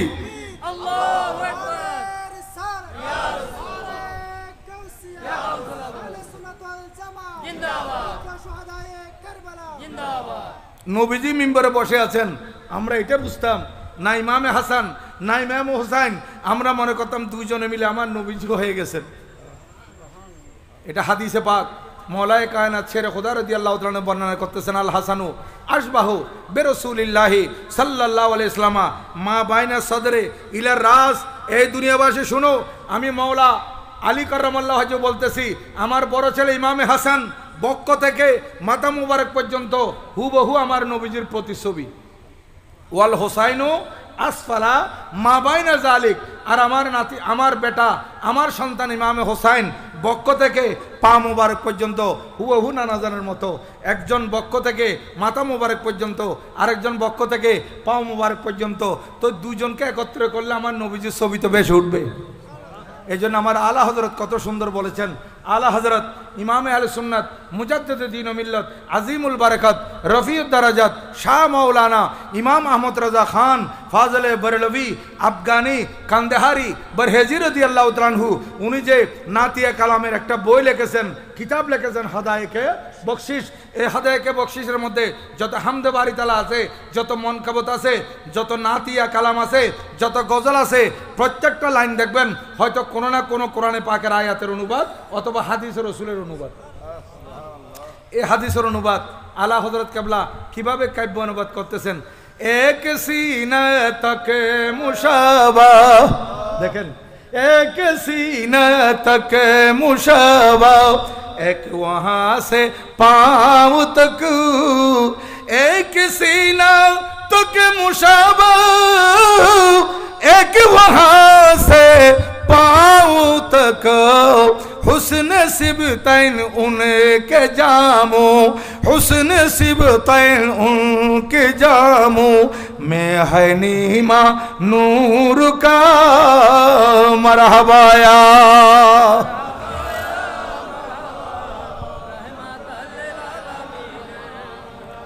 আলা হযরত কাবলা হাদিসের তোন অনুবাদ করে বলতেছেন, একজন মাথা মুবারক থেকে বক্ষ পর্যন্ত, আরেকজন বক্ষ মুবারক থেকে পাও পর্যন্ত হুবহু আল্লাহর নবীজির প্রতিচ্ছবি এই দুইজন। কিন্তু ইমামে আলী মকাম কারবালার দুলহা হযরত ইমামে হোসেন রাদিয়াল্লাহু তাআলার যে বড় ছেলে 21 বছরের যুবক, উনি একাই আমার নবীজির প্রতিচ্ছবি ছিলেন। দেখেন হযরতে ইমামে হাসান, হযরত ইমামে হোসেন, ওনারা দুইজন রাদিয়াল্লাহু আনহুমা, ওনারা দুইজন মিলে আমার নবীজির প্রতিচ্ছবি। আর ইমামে পাকের বড় শাহজাদা 21 বছরের যুবক হযরতে ইমাম আলী আকবর রাদিয়াল্লাহু তাআলা একাই আমার নবীজির প্রতিচ্ছবি, যার কারণে ওনাকে বলা হচ্ছে হামশেকেলে মুস্তাফা, অর্থাৎ আমার নবীজির প্রতিচ্ছবি। উনি আসলেন, আব্বা হুজুর রাত তো গভীর হয়েছে, আপনার কাছে কেমন লাগতেছে, শরীর কেমন? চাঁদ মেঘের আড়ালে লুকিয়ে গেছে, চাঁদের কাছে লজ্জা লাগতেছে। যেই নবীজির হুসিলাই আমি চাঁদের মধ্যে আলো, যেই নবীজির উসিলাই আমি চাঁদকে সৃষ্টি, ওই নবীজির নামদারি মুনাফিক উম্মতেরা ওই নবীজির নাতির জন্য কিভাবে ফুরাত নদীর পানি বন্ধ করে দিল, এত অত্যাচার কিভাবে করতে পারতেছে। চাঁদের কাছে লজ্জা লাগতেছে, চাঁদ মেঘের আকাশে লুকিয়ে গেছে। আরে চাঁদ যখন মেঘের আকাশে লুকিয়ে গেছে, পৃথিবী তখন অন্ধকার, বলেন না? সূর্য যখন মেঘের আড়ালে লুকিয়ে যায় তখন পৃথিবী কি হয়ে যায়? অন্ধকার হয়ে যায়। চাঁদ যখন মেঘের আড়ালে চলে যায় পৃথিবী অন্ধকার। এখন কারবালার ময়দান পুরোপুরি অন্ধকারাচ্ছন্ন। আমার ইমামে পাক বললেন, আই আলী একবার বেটা শুনো, এই যে ময়দান দেখতেছো এটা কারবালার ময়দান, অন্ধকারে কিছু দেখা যাচ্ছে না ভালো করে, এই কারবালার ময়দান আগামীকাল এটা আমাদের শাহাদতের স্থান, এখানে আমরা শাহাদত বরণ করব। আলী একবার শোনো বেটা, তুমি এ রাত্রিবেলা আমি তোমাকে বলতেছি, এজিদি সৈন্যরাও তো ঘুমাচ্ছে, তোমাদের তাঁবুতে অনেকে ঘুমাচ্ছে, শোনো আমিও নির্ঘুম তুমিও নির্ঘুম, একটু সামনে ময়দানটা সার্ভে করে আসো, ময়দানটা একটু দেখে আসো, কারণ এখানে আমাদেরকে শহীদ হতে হবে, তুমি একটু ঘুরে আসো। আব্বাজানের নির্দেশে হযরতে সৈয়দনা ইমাম আলী আকবর রাদিয়াল্লাহু তাআলা আনহু ময়দানে কারবালা একটু ভিজিট করার জন্য গেলেন, ঘুরে আসতে গেলেন। আর ময়দানে কারবালায় ইমামে আলী আকবর রাদিয়াল্লাহু তাআলা আনহু যখন গেলেন, হযরতে সৈয়দনা ইমামে আলী আকবর, এই বাবা হযরত কথা হবে সময় তোমরা বিবেক নাই না একখান। হযরতে সৈয়দনা ইমামে আলী আকবর রাদিয়াল্লাহু তাআলা আনহু বাবার নির্দেশে যাচ্ছেন, যেতে যেতে ময়দানের মাঝখানে যখন গেলেন তখন দেখতে পাচ্ছেন হযরতে সৈয়দনা ইমামে আলী আকবর রাদিয়াল্লাহু তাআলা আনহু একজন রূপসী মহিলা, যার সমস্ত শরীর বোরকায় আবৃত, শরীরের কোনো একটা অঙ্গ দেখা যাচ্ছে না, কিন্তু এত বেশি নূরানি সুরতের যে ওনার বোরকার বাইরে ওনার চেহারার নূরের আলো বের হয়ে আসতেছে, নূরের ঝলক বোরকার ভিতর দিয়ে বেরিয়ে আসতেছে। আর দেখতেছেন উনি ময়দানে কারবালা ঝাড়ু দিচ্ছে, ময়দানে কারবালা পরিষ্কার করতেছে। আল্লামা ইফতেখার হোসেন জায়দি উনি খাকে কারবালা কিতাবে লিখতেছেন যে হযরতে সৈয়দনা ইমাম আলী আকবর রাদিয়াল্লাহু তাআলা আনহু মহিলা দেখে আর কিছু জিজ্ঞাসা করেন নাই, চলে আসছেন সোজা আব্বার কাছে। আব্বা হুজুর বলতেছেন, বাবা গেছো? বাবা গিয়েছি। কি দেখেছো? বাবা ময়দানে কারবালা তো অন্ধকার, আর সেখানে দেখলাম একজন রমণী বোরকা পরিহিত, একেবারে সম্পূর্ণ শরীর আবৃত বোরকা দ্বারা, কিন্তু ওনার চেহারার নূর এত বেশি যে ওনার চেহারার নূর ওনার শরীর থেকে বোরকা দিয়ে পর্যন্ত বের হচ্ছে। আব্বা ওনার নূরের দ্বারাই এলাকাটা আলোকিত দেখা যাচ্ছে, আর আমি পরিষ্কার দেখতেছি উনি হাত মুবারক দিয়ে ময়দানে কারবালা ঝাড়ু দিচ্ছে। তখন আমার ইমাম বললেন, বাবা শোনো, তুমি জিজ্ঞাসা করে নাই ওনাকে, উনি কে? বলে উনি মহিলা মানুষ, এই জন্য আমি আর কিছু জিজ্ঞাসা করি নাই। বলে সব মহিলা থেকে জিজ্ঞাসা করা যায় না, কিন্তু কিছু কিছু মহিলা আছে পরিবারের সদস্য, এরা তো তোমার আপন, এদের থেকে তো তুমি জিজ্ঞাসা করতে পারতে। বাবা উনি কে? আমার ইমাম বললেন, বাবারে শুনো, উনি আর কেউ নয়, উনি তোমার দাদি হযরতে ফাতেমাতুজ জাহরা রাদিয়াল্লাহু তাআলা আনহা জান্নাতুল বাকির কবরস্থান থেকে রূহানি মুজাসসাম রূহ বনে, মুজাসসাম এই রূহ মুবারক শরীর বনে কারবালার ময়দানে এসেছে। আগামীকাল এখানে আমাদের শরীরের উপর নেজার আঘাত আসবে, তীরের আঘাত আসবে, তলবারের আঘাত আসবে, আমরা ক্ষত বিক্ষত হব। আমরা যখন শহীদ হয়ে আবার কারবালার ময়দানে পড়ব, এই ময়দানে যদি কাঁটা থাকে, এই ময়দানে যদি ছোট ছোট পাথর থাকে, এই ময়দানে যদি খড়কুটা থাকে, আমাদের শরীরের উপর আবার এগুলা লাগবে, আবার কষ্ট পাবো। আমরা যাতে দ্বিতীয়বার কষ্ট না পাই, এই জন্য আমার আম্মা এসে এই ময়দানে কারবালা আমাদের জন্য পরিষ্কার করে দিচ্ছে, ঝাড়ু দিয়ে পরিষ্কার করে দিচ্ছে। আমার ইমামে আলী মাকাম এইটা বলার পর হযরত ইমামে আলী আকবর রাদিয়াল্লাহু তাআলা চিন্তা করলেন, হ্যাঁ রে, আমি কেন জিজ্ঞাসা করলাম না, উনি আমার দাদি জান হলে তো আমার সাথে নিশ্চয় কথা বলতেন। এই দেখতে দেখতে দেখতে দেখতে সকাল হয়ে গেল, ফজরের আজান হলো। আমার ইমামে আলী মাকাম সঙ্গী সাথীদেরকে নিয়ে ফজরের নামাজ আদায় করলেন। তসবিহ পড়তে পড়তে পূর্ব আকাশে সূর্য লারি মারি উঠতেছে, এরপরও সূর্যের কাছেও লজ্জা লাগতেছে। চন্দ্রের কাছে যেমন লজ্জা, চন্দ্র মেঘের আড়ালে লুকিয়ে গেছে, সূর্যের কাছেও লজ্জা লাগতেছে। সূর্য আল্লাহর হুকুমে উঠে, কিন্তু উঠতে চাইতেছে না, না উঠলে তো আর হচ্ছে না। ওই সূর্য বলতেছে, ওরে জালেমেরা, আমি সূর্যের ভিতরে যে আলো, এটা তো ইমামে হোসেন রাদিয়াল্লাহু তাআলা নানা জানের নূর থেকে। যে ইমামে হোসেনকে তোরা আজকে এরকম জুলুম করতেছিস, আমার ভিতর নূরও তো ওই হোসেন রাদিয়াল্লাহু তাআলা নানা জান থেকে পাওয়া। তোরা আজকে কি করতেছিস এগুলা, তোরা এই জুলুম কিভাবে করতেছিস? হযরত সৈয়দনা ইমামে হোসেন রাদিয়াল্লাহু তাআলা তসবিহ পড়তে পড়তে সকাল সূর্য উদিত হয়ে গেছে। সঙ্গী সাথীরা বলতেছেন, হুজুর আর তো সহ্য হচ্ছে না, অনুমতি দিন, আমরা যুদ্ধের ময়দানে চলে যাব। আমার ইমামে আলী মাকাম বললেন, না না না, আমি এখন অনুমতি দিতে পারতেছি না। আমি কিভাবে অনুমতি দেব? আমরা যুদ্ধ করতে আসি নাই, কিন্তু হ্যাঁ, আমাদের উপর আক্রমণ হলে আমরা প্রতি উত্তর দেব। আমরা নিজের পক্ষ থেকে যুদ্ধ করব না, আমরা প্রতিহত করব। দেখতে দেখতে 7:30 8টা এজিদিদের পক্ষ থেকে 2-3টা তীর আমার ইমামে আলী মাকামের তাঁবুর মধ্যে মেরে দিয়েছে। এই 2-3টা তীর আসার সাথে সাথে ইমামে আলী মাকাম বললেন, সঙ্গী সাথীরা রে, এখন আমার জন্য জায়েজ হয়ে গেছে তোমাদেরকে অনুমতি দেওয়া। এই আমার সঙ্গী সাথীরা, আমি এখন অনুমতি দিলাম, তোমরা যুদ্ধের ময়দানে যেতে পারবে। এই কথা বলা মাত্র সবাই ঝাঁপিয়ে পড়তেছে। দেখেন, জিহাদের ময়দানে যাওয়ার জন্য ইমামে পাকের কদমে নিজের জীবন উৎসর্গ করার জন্য সবাই পাগল পারা। বল হুজুর আমাকে অনুমতি দিন, আরেকজন বলছে আমাকে অনুমতি দিন, আরেকজন বলতেছে আমাকে অনুমতি দিন।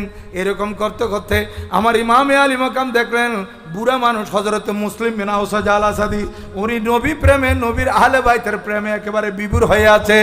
ইমাম বললেন, এই মুসলিম বিন আউসাজা, আমি আপনার মাথায় পাগড়ি পরিয়ে দিচ্ছি, আপনাকে গোড়ায় তুলে দিচ্ছি, আপনার হাতের মধ্যে তলবারে দিচ্ছি, আসেন আসেন। উনি খুশি হয়ে চলে আসছেন, সাদরে গ্রহণ করলেন। ইমাম উনার মাথায় নুরানি পাগড়ি পরিধান করাই দিলেন, হাতের মধ্যে তলবারি ধরিয়ে দিলেন এবং গোড়ায় চড়িয়ে দিলেন। গোড়ায় উঠে উনি আর দের করেন নাই, ইমামে পাক থেকে অনুমতি নিয়ে যুদ্ধের ময়দানে গিয়ে ডাক দিলেন, কে আসো, আসো আমার সাথে মোকাবেলা করার জন্য। আমি বৃদ্ধ মানুষ, 3 দিন পর্যন্ত খানা নাই, পানি নাই, তারপরও আমি রুহানিভাবে শক্তিশালী। ইয়াজিদিরা আমার সাথে মোকাবেলা করার জন্য। উনি যখন মুবারেজ তালাট করলেন যুদ্ধের জন্য, ওনার বিপরীত থেকে উনি তাদেরকে ডাক দিলেন। তখন 1-2 আসতেছে, যারাই আসতেছে হযরতে মুসলিম তাদেরকে কতল করে দিচ্ছে, জাহান্নামে পৌঁছে দিচ্ছে। এই অবস্থা দেখে ওই এজিদরা বলতেছে, একজন একজন একজন একজন করে আসলে সবাইকে কতল করে দিবে। এক কাজ কর, তোরা চতুর্দিক থেকে তীর মেরে মেরে এই বৃদ্ধকে শেষ করে দে। এই কথা বলা মাত্র এজিদরা তীর নিক্ষেপ করতেছে। হযরতে সৈয়দনা ইমাম মুসলিম বিন আউসাজ আল আসাদির শরীরের মধ্যে তীর আস্তে আস্তে আস্তে আস্তে রক্ত শূন্য হয়ে উনি মাটিতে পড়ে শাহাদাত বরণ করলেন। ইন্না লিল্লাহি ওয়া ইন্না ইলাইহি রাজিউন। এরপর আরেকজনকে উঠিয়ে দিলেন, উনিও গিয়ে দীর্ঘক্ষণ যুদ্ধ করে শহীদ হলেন। এরপর আরেকজনকে উঠিয়ে দিলেন, উনিও দীর্ঘক্ষণ যুদ্ধ করে শহীদ হলেন। এরপর আরেকজন, এরপর আরেকজন, এইভাবে একে বাদে দিগরে একজনের পর একজন করতে করতে 50 জনের মতো ইমামের দলের মানুষ, ইমামের সঙ্গী সাথী, প্রতিমধ্য থেকে যুক্ত হওয়া, ইমামের পরওয়ানা, ইমামের আশেক 50 জন এজিদিদের মোকাবেলা করে ওনারাও শাহাদত বরণ করে ইমামে আলী মকামের নানাজান থেকে হৌজে কৌসরের পানি পান করতেছে। এ 50 জন যখন শাহাদত বরণ করেছে, 51 জনের সিরিয়াল ইমামে পাকের আত্মীয় স্বজন। কি ইমামে পাকের আত্মীয় স্বজন? ইমামে পাকের আত্মীয় স্বজন আসবে, ইমাম দেখতেছেন এখন আমার আত্মীয় স্বজন আছে, একজন একজন আসবে, কিন্তু ইমামে পাক হঠাৎ করে বেলায়েতের রাডার চেক করলেন। আল্লাহ পাক সুবহানাহু তাআলা নবীগণকে দিয়েছেন নবুয়তের রাডার, ওলিগণকে দিয়েছেন বেলায়েতের রাডার। ওইটা চেক করে দেখতেছেন যে আমার একজন মহব্বতের মানুষ দাঁড়িয়ে আছে এজিদি তাবুতে। কোথায় দেখেন, এই যে এখন তো ওয়াইফাই বন্ধ, নেটওয়ার্ক বন্ধ, ডাটা বন্ধ, নতুবা এটা লাইভ দিলে সারা পৃথিবী থেকে যারাই যুক্ত হবে আমাদেরকে দেখবে না? তাইলে বৈজ্ঞানিকের বানানো এই স্যাটেলাইটের মাধ্যমে মোবাইলের সাহায্যে সারা পৃথিবীর মানুষ যদি আমাদেরকে দেখতে পারে, আমরাও যদি দেখতে পারি, তাহলে আল্লাহর কুদরতের হাতে বানানো নবুয়তের রাডার এটার ক্ষমতা কেমন হবে? বেলায়েতের রাডার এটার কোনো তুলনা হবে? ইমাম সেই বেলায়েতের রাডারে দেখলেন যে আমার একজন মানুষ উনি দাঁড়িয়ে আছেন এজিদি তাবুতে, আমি যদি আহ্বান করি তাহলে উনি আসবে, নতুবা তো উনিও জাহান্নামী হয়ে যাবে। উনি কেন জাহান্নামী হবে? ইমাম শেষবারের মতো বললেন তোমরা একটু অপেক্ষা করো, আমি সামনের দিকে যাচ্ছি। ইমাম কারবালার ময়দানের দিকে এগিয়ে বলতেছেন, এই এজিদিরা, তোমরা আমাকে চিনো, আমি ইমাম হুসাইন, এবং আমি তোমরা যে নবীর কলমা পড়েছ ওই নবীর নাতি আমি। তোমাদের নবী আমাকে বেশি আদর করতেন, এবং তোমরা তো টাইমে টাইমে নামাজও পড়তেছো। ও মুনাফিকেরা, তোমরা নামাজের ভিতর যে আত্তাহিয়া পড়ো, আত্তাহিয়াতুর পরে যে দরুদ শরীফ পড়ো, আল্লাহুম্মা সাল্লি আলা সাইয়্যিদিনা মুহাম্মাদিন ওয়া আলা আলি সাইয়্যিদিনা মুহাম্মাদিন, এই যে আল বলতেছো, আওলাদ বলতেছো, নবীজির আওলাদের মধ্যে আমি তো অন্যতম। তোরা ফজরের নামাজ, জোহর, আসর, মাগরিব, এশার নামাজে আমাকে সালাম দিচ্ছিস, আমার উপর দরুদ পড়তেছিস, আর সালাম ফিরানোর পর আমার বিরুদ্ধে তলবারি ধরতেছিস। কেমন মুনাফিক তোরা! এখন শুন, আমি বলতেছি, এই মুসিবতের সময় আমি হোসাইনকে সাহায্য করার মতো কে আছো? বল, কে আছো?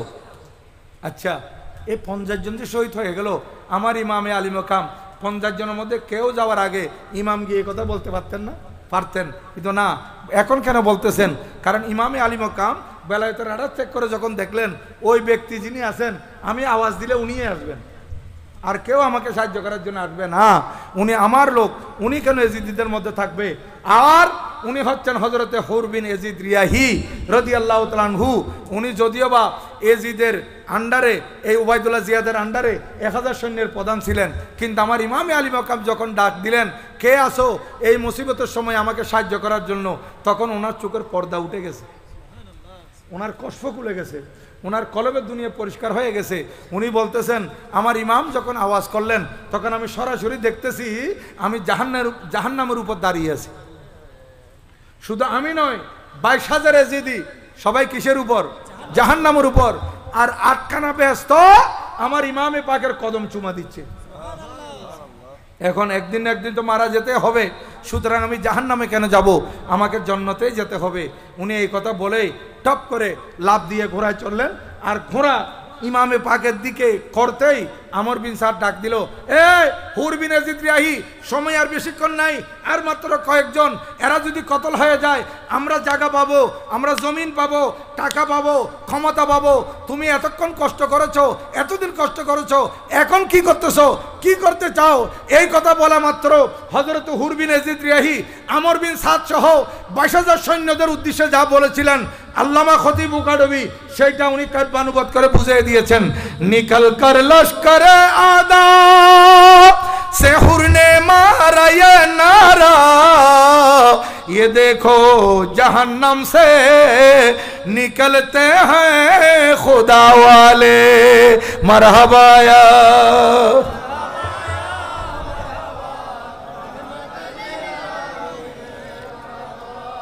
আমার ইমামে আলী মাকাম বলতে লাগলেন, ও কে আছে এই মুহূর্তে সাহায্য করার জন্য?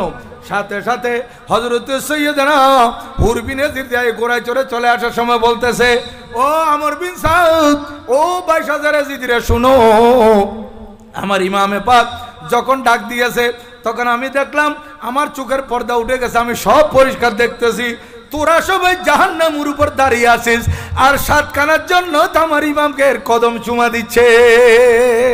আমি এই মুহূর্তে জাহান্নামে থাকতে চাই না, পরিশেষে আমাকে জান্নাতে যেতে হবে।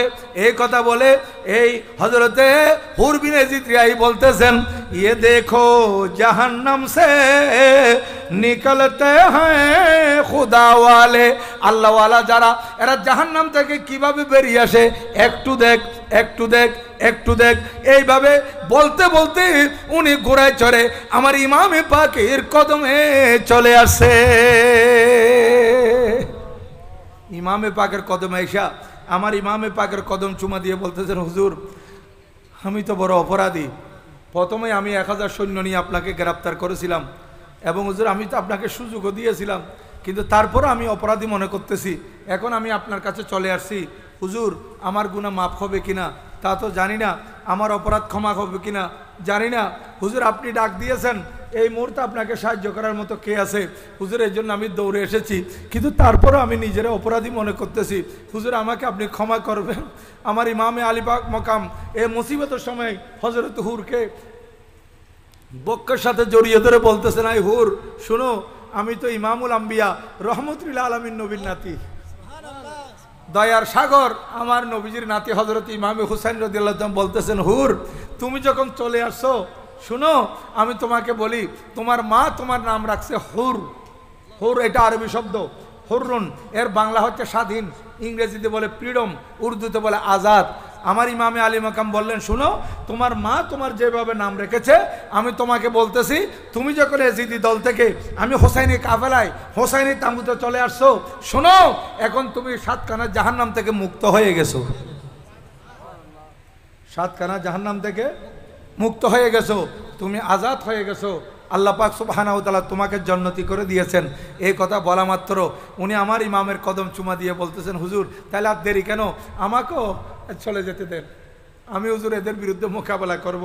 ইমাম থেকে অনুমতি নিয়ে উনি ঘোড়ায় চললেন আর আমার ইমামে আলী মাকাম ওনার মাথায় পাখির উঠে দিলেন, তলবারি হাতে তুলে দিলেন আর বললেন, ফি আমানিল্লাহ, আল্লাহ হাফেজ, হুর তুমি যাও।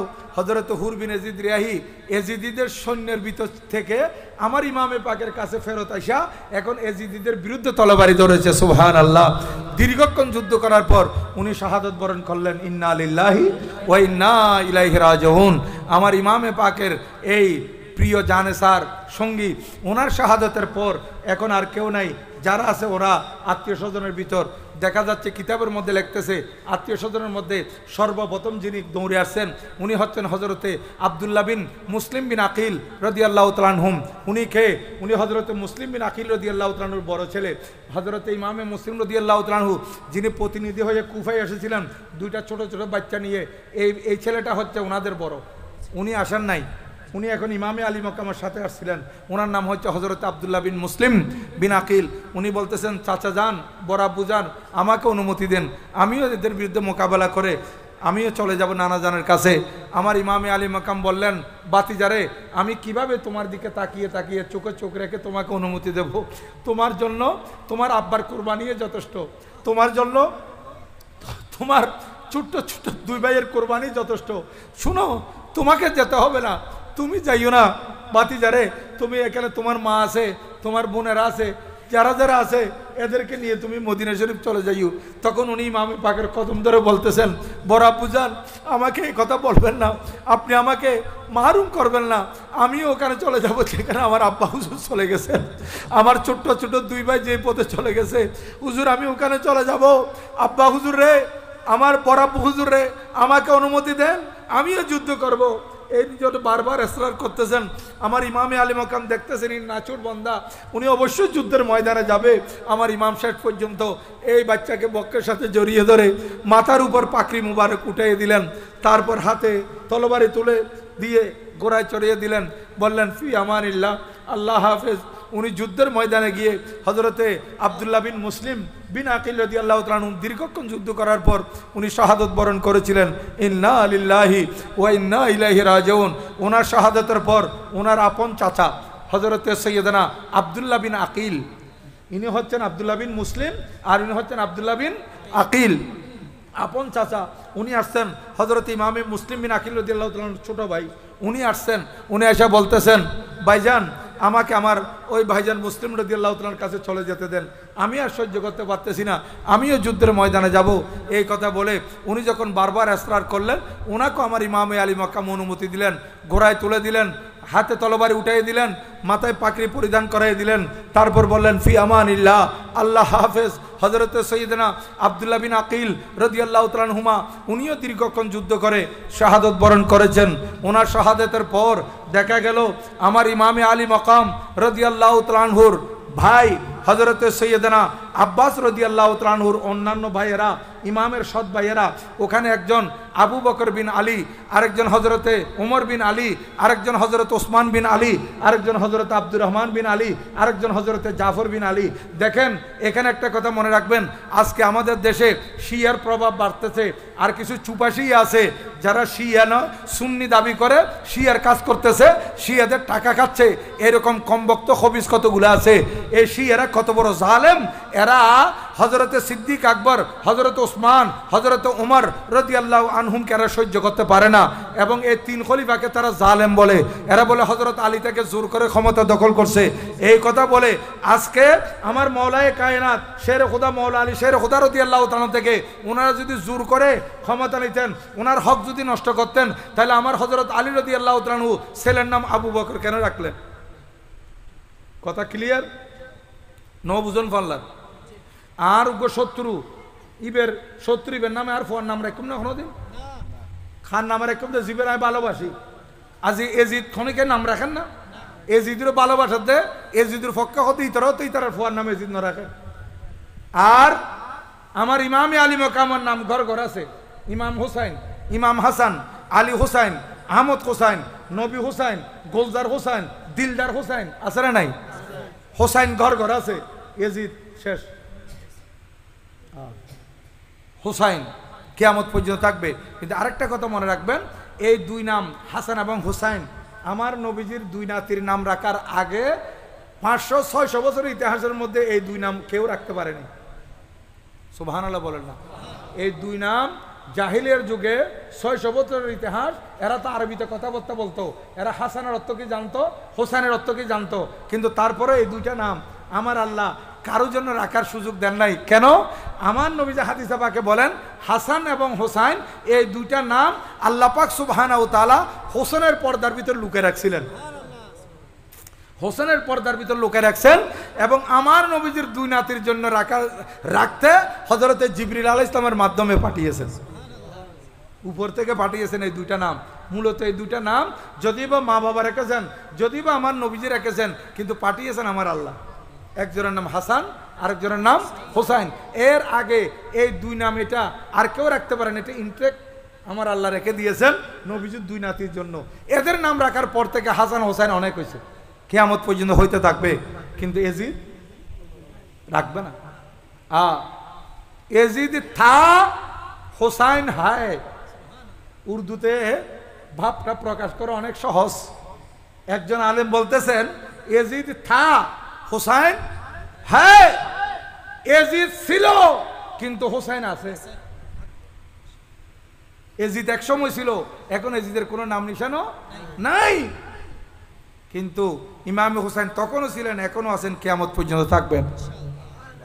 আর আমার গরিব নওয়াজ ইমামে আলী মাকামের কত বেশি পাগল পারা, এই কারবালার দুলহার কত বেশি সাইদা। উনি বলতেছেন শাহ হাস্তে হোসাইন, বাদশাহ হাস্তে হোসাইন, दीन हस्ते हुसैन, दीपाना हस्ते हुसैन, सरदाद नदाद दस्त दर दस्ते यजीद, हक्का के बेनाए ला इला हस्ते हुसैन। আমার গরিব নওয়াজ বলতেছেন এ দুনিয়াবাসীরা শুনো, বাদশা কে? বাদশা হযরত হুসাইন।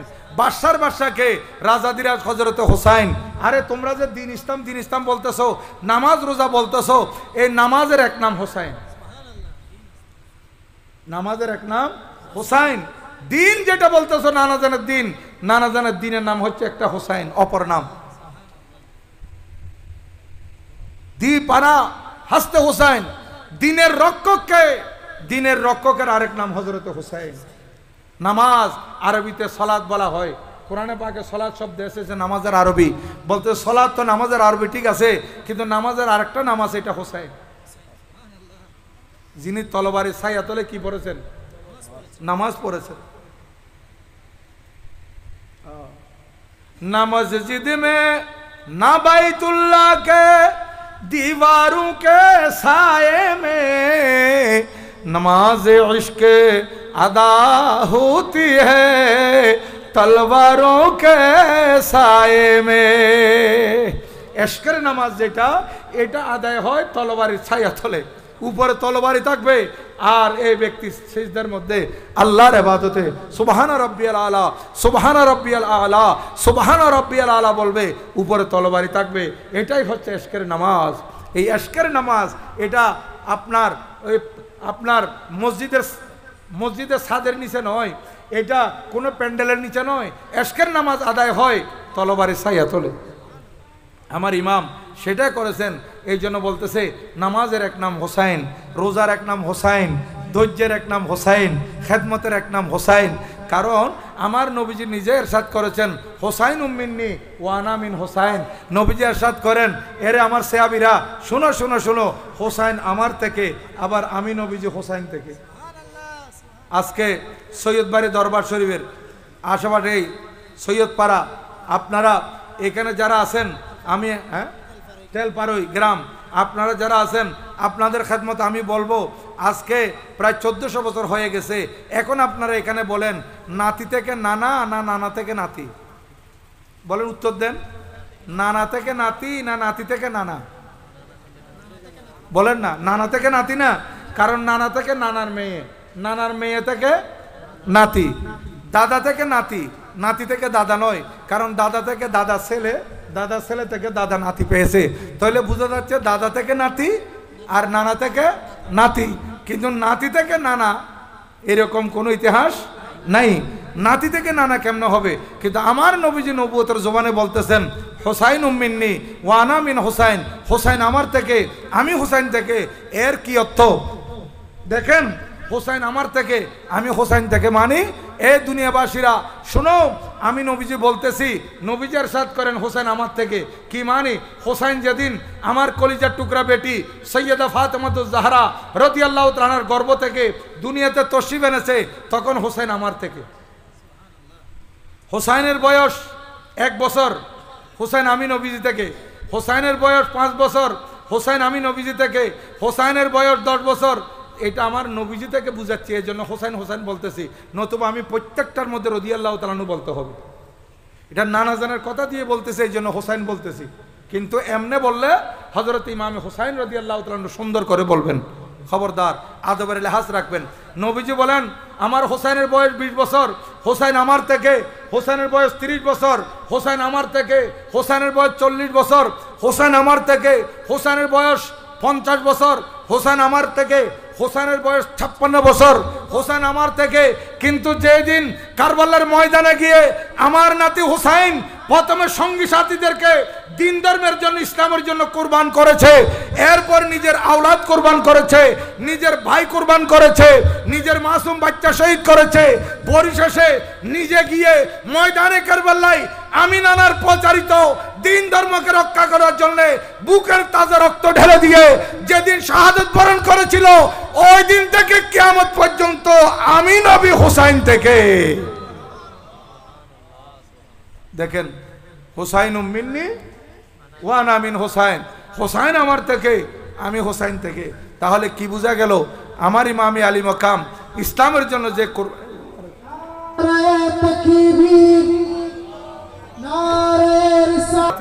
হযরতে আব্দুল্লাহ বিন মুসলিম বিন আকিল ওনাকে বিদায় দিয়েছেন, তারপরে নিজের চাচাতো ভাই হযরত আব্দুল্লাহ বিন আকিল ওনাকে বিদায় দিয়েছেন।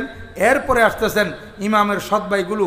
আমি বলতেছিলাম ইমামে পাকের সাথে হযরতে সিদ্দিক আকবর, হযরত উমর, হযরত ওসমান রাদিয়াল্লাহু আনহুম, ওনাদের সাথে কোনো প্রকারের শত্রুতা থাকলে আমার ইমামে আলী মাকাম নিজের ছেলের নাম আবু বকর কোনোদিন রাখতেন না, ওমর কোনোদিন রাখতেন না, ওসমান কোনোদিন রাখতেন না এই নামগুলা রেখে। কারণ উনি তো শাহে বেলায়ত, ওনার কাছে বেলায়তের রাডার ছিল। উনি দেখেছেন আখিরি জমানার মধ্যে কিছু শিয়া বের হবে, তারা আমার আগে 3 খলিফাকে গালমন্দ করবে, আমার উপর জুলুম করবে, বলছে জুলুম করেছে এটা বলবে। এই কারণে আমি এখন আমার ছেলেদের, আমার সন্তানদের নাম আবু বকর, ওমর, ওসমান রেখে দুনিয়াবাসীকে শিক্ষা দিচ্ছি আমি ওনাদেরকে শ্রদ্ধা করি, আমি ওনাদের খেলাফত মেনে নিয়েছি।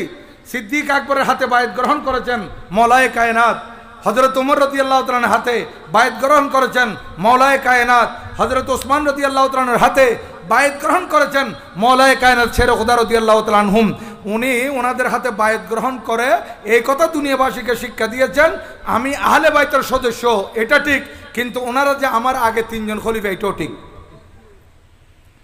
ওনার সম্মান, অনন্য সম্মান, আল্লাহ পাক ওনাকে এমন মর্যাদা দিয়েছেন, উনি শাহে বেলায়ত, উনি মওলায়ে কায়নাত, আর এদিকে 3 জন খলিফা আমার নবীজির, ওনাদেরকে মেনে নিয়েছেন। এই কারণে এই শিয়াদের ভিতর একদল শিয়া এখন হযরত আলী রাদিয়াল্লাহু তাআলা আনহুকে গালমন্দ করে। কেন? বলে উনি ওদেরকে মেনে নিলেন কেন? মাইনে দিয়ে অপরাধী গিয়ে। হাই হাই হাই, কত বড় জালেম! সাবধান, যদি আল্লাহ পাক কোনোদিন আমাকে হায়াতে বাঁচিয়ে রাখেন, আপনাদের সামনে আসতে পারি, এতটুকুর মধ্যে মনে রাখবেন। কারণ আমি ধারাবাহিক তকরির করার সময় কোথায় কি ওয়াজ করেছি ওইটা বাসায় গিয়ে লিখে রাখি, পরবর্তী বছর যদি সেখানে আসার সুযোগ হয়।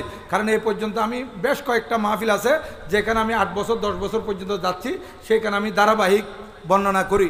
যেমন আমি এই আমির বান্ডার দরবার শরীফও সেদিন তকরির করেছি। আমি এগুলো বর্ণনা করতে করতে আমাকে এইবার সাবজেক্ট দিয়েছিল ওই যে কর্তৃত মস্তিষ্ক মুবারকের করামত, এগুলো আমি ধারাবাহিক বর্ণনা করছি। আমার জামিয়ার মসজিদে গত বছর 11 পর্ব পর্যন্ত 11 জুমা বয়ান করছি, আজকের জুমায় এর সাথে যুক্ত করছি 12তম পর্ব। কারণ ধারাবাহিক কিছু আলোচনা করলে বাইরে শুনতে পারে।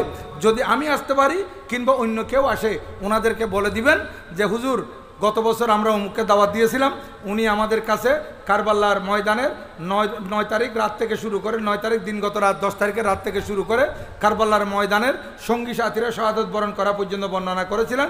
এরপর আত্মীয় স্বজন একের পর এক যারা শাহাদত বরণ করেছেন, এরপর ইমামে আলী মাকামের শাহাদত, এটা একটু আমাদেরকে বর্ণনা করবেন, যাতে করে আমাদের ইমান মজবুত হয়, আমাদের আকীদা মজবুত হয়, শহীদি প্রেরণা আমাদের ভিতর আসে, সুন্নিয়তের জন্য আমরা জান প্রাণ দিয়ে কষ্ট করতে পারি, ইমামে আলী মাকামের পদাঙ্ক অনুসরণ করতে পারি। এই তৌফিক আল্লাহ পাক যাতে আমাদেরকে দেয়, এইভাবে আমরা আপনাদের তকরির শুনতে চাই। ওনাদেরকেও বললে ওনারা আমার থেকে ইনশাআল্লাহ আরও সুন্দর করে বলতে পারবে। আল্লাহ পাক সুবহানাহু ওয়া তাআলা আজকে এই খতমে গিয়ারবি শরীফ উদযাপন কমিটি এবং এলাকাবাসী প্রবাসীর যৌথ ব্যবস্থাপনায় এত সুন্দর একটা মাহফিল সোহাদায়ে কারবালার স্মরণে আজিমশান সুন্নি সম্মেলন আল্লাহ পাক কুদরতের হাতে কবুল করুন, আমিন। আজকে সভাপতি মহোদয় সহ এখানে মঞ্চ ওলামা একরাম অতিথিবৃন্দ যারা উপস্থিত হয়েছেন, আপনারা যারা নিচে বসেছেন এবং যারা মাইকের আওয়াজে ওয়াজ ও নসিহত শুনতেছেন, আল্লাহ প্রত্যেকের এই আন্তরিকতাকে কবুল আর মঞ্জুর করুক, আমিন। এবং এই মাহফিলের উসিলায় আমাদের কারো কোনো সমস্যা থাকলে ইমামে পাকের উসিলায় সমস্যা সমাধান করে দিন, আমিন। কেউ জটিল কঠিন কোনো রোগের মধ্যে থাকলে আল্লাহ পাক ইমামে পাকের উসিলায় রোগ থেকে সেবা দান করুন। আমার হুজুরও একটু শারীরিকভাবে অসুস্থ, দোয়া করবেন, ওনাদের হায়াতের প্রয়োজন আছে। ওনারা দীর্ঘ হায়াত পেলে সুন্নিয়তের খেদমত হবে, দিন ধর্মের খেদমত হবে, শরীয়ত তরিকতের খেদমত হবে, শুধু দেশে নয় আন্তর্জাতিক পর্যায়ে পর্যন্ত। হুজুরের আব্বা হুজুরের অনেক মুরিদান আছে আপনার ইন্ডিয়া বর্ডারে। আমরা আকাউরা থেকে যখন আগরতলা যাই, আগরতলা ওনাদের হুজুরদের পূর্বপুরুষ হজরতে শাহ সুফি সৈয়দ ইউসুফ শাহ রহমতুল্লাহ আলাই ওনার মাজারে পাকে জিয়ারত আমি করছি। যেহেতু আমি প্রায় সময় ইন্ডিয়া যাওয়ার সময় আলা হজরত কাবলার ওরসে পাকে আমি যাই, আমি আকাউরা দিয়ে প্রায় সময় যাই। আকাউরা দিয়ে গেলে আমি বর্ডার অতিক্রম করে ফ্লাইটে ওঠার আগে আমি হজরতে শাহ সুফি ইউসুফ শাহ সৈয়দ ইউসুফ শাহ রহমতুল্লাহ আলাই ওনার জিয়ারত করে যাই। উনি অনেক বড় আল্লাহর ওলিয়া কামেল, ওনাদের পূর্বপুরুষ। সেখানে ওনাদের অনেক মুরিদান আছেন, হুজুরদের খানাকা আছে, অনেক মুরিদান আছে। ওনারা হয়তো এখানে উরসে পাক অনেক সময় আসে, উরসে পাকও আসে। তো এই আন্তর্জাতিক পর্যায়ে ওনারা দিন ধর্মের খেদমত করতেছেন। আল্লাহ পাক সুবহানাহু ওয়া তাআলা হুজুরের হায়াতে, হুজুরের জীবনে কোটি গুণ বরকত দান করুন আমিন। এবং ওনার হুজুরকে শারীরিকভাবে পরিপূর্ণ সুস্থতার সাথে দীর্ঘ হায়াত নসিব করুন আমিন। এবং আমাদের মা বোনেরা অনেকে অসুস্থ, তাদেরকেও সেবা নসিব করুক। এই যে মুরব্বীরা দেখতেছি, মুরব্বীদেরকে দীর্ঘ হায়াত আল্লাহ পাক এমনভাবে দিক সুস্থ শরীরে, কিসের জন্য? ইবাদত করার জন্য। আমিন বলেন না? ইবাদত করার জন্য আমার মুরব্বীদেরকে আল্লাহ পাক সুস্থ শরীরে দীর্ঘ হায়াত নসিব করুন। এখানে যারা যুবক বসেছে, ইমামে আলী মকামের খুনে পাকের উসিলায় কারো কোনো সমস্যা থাকলে, কেউ চাকরি পাচ্ছে না, কেউ ব্যবসায় লস খাচ্ছে, কেউ বিদেশ যাইতে পারতেছে না, যার যে সমস্যা আছে দুনিয়াবি সব কিছু আল্লাহ পাক ইমামে পাকের উসিলায় আল্লাহ পাক পূরণ করে দিন আমিন। এই যে ছোট ছোট মাসুম বাচ্চা, আল্লাহ পাক এদের ভবিষ্যৎ জীবন উজ্জ্বল করে দিন আমিন। ওয়া মা আলাইনা ইল্লাল বালাগ। ওয়া আসসালামু আলাইকুম ওয়া রাহমাতুল্লাহি ওয়া বারাকাতুহু।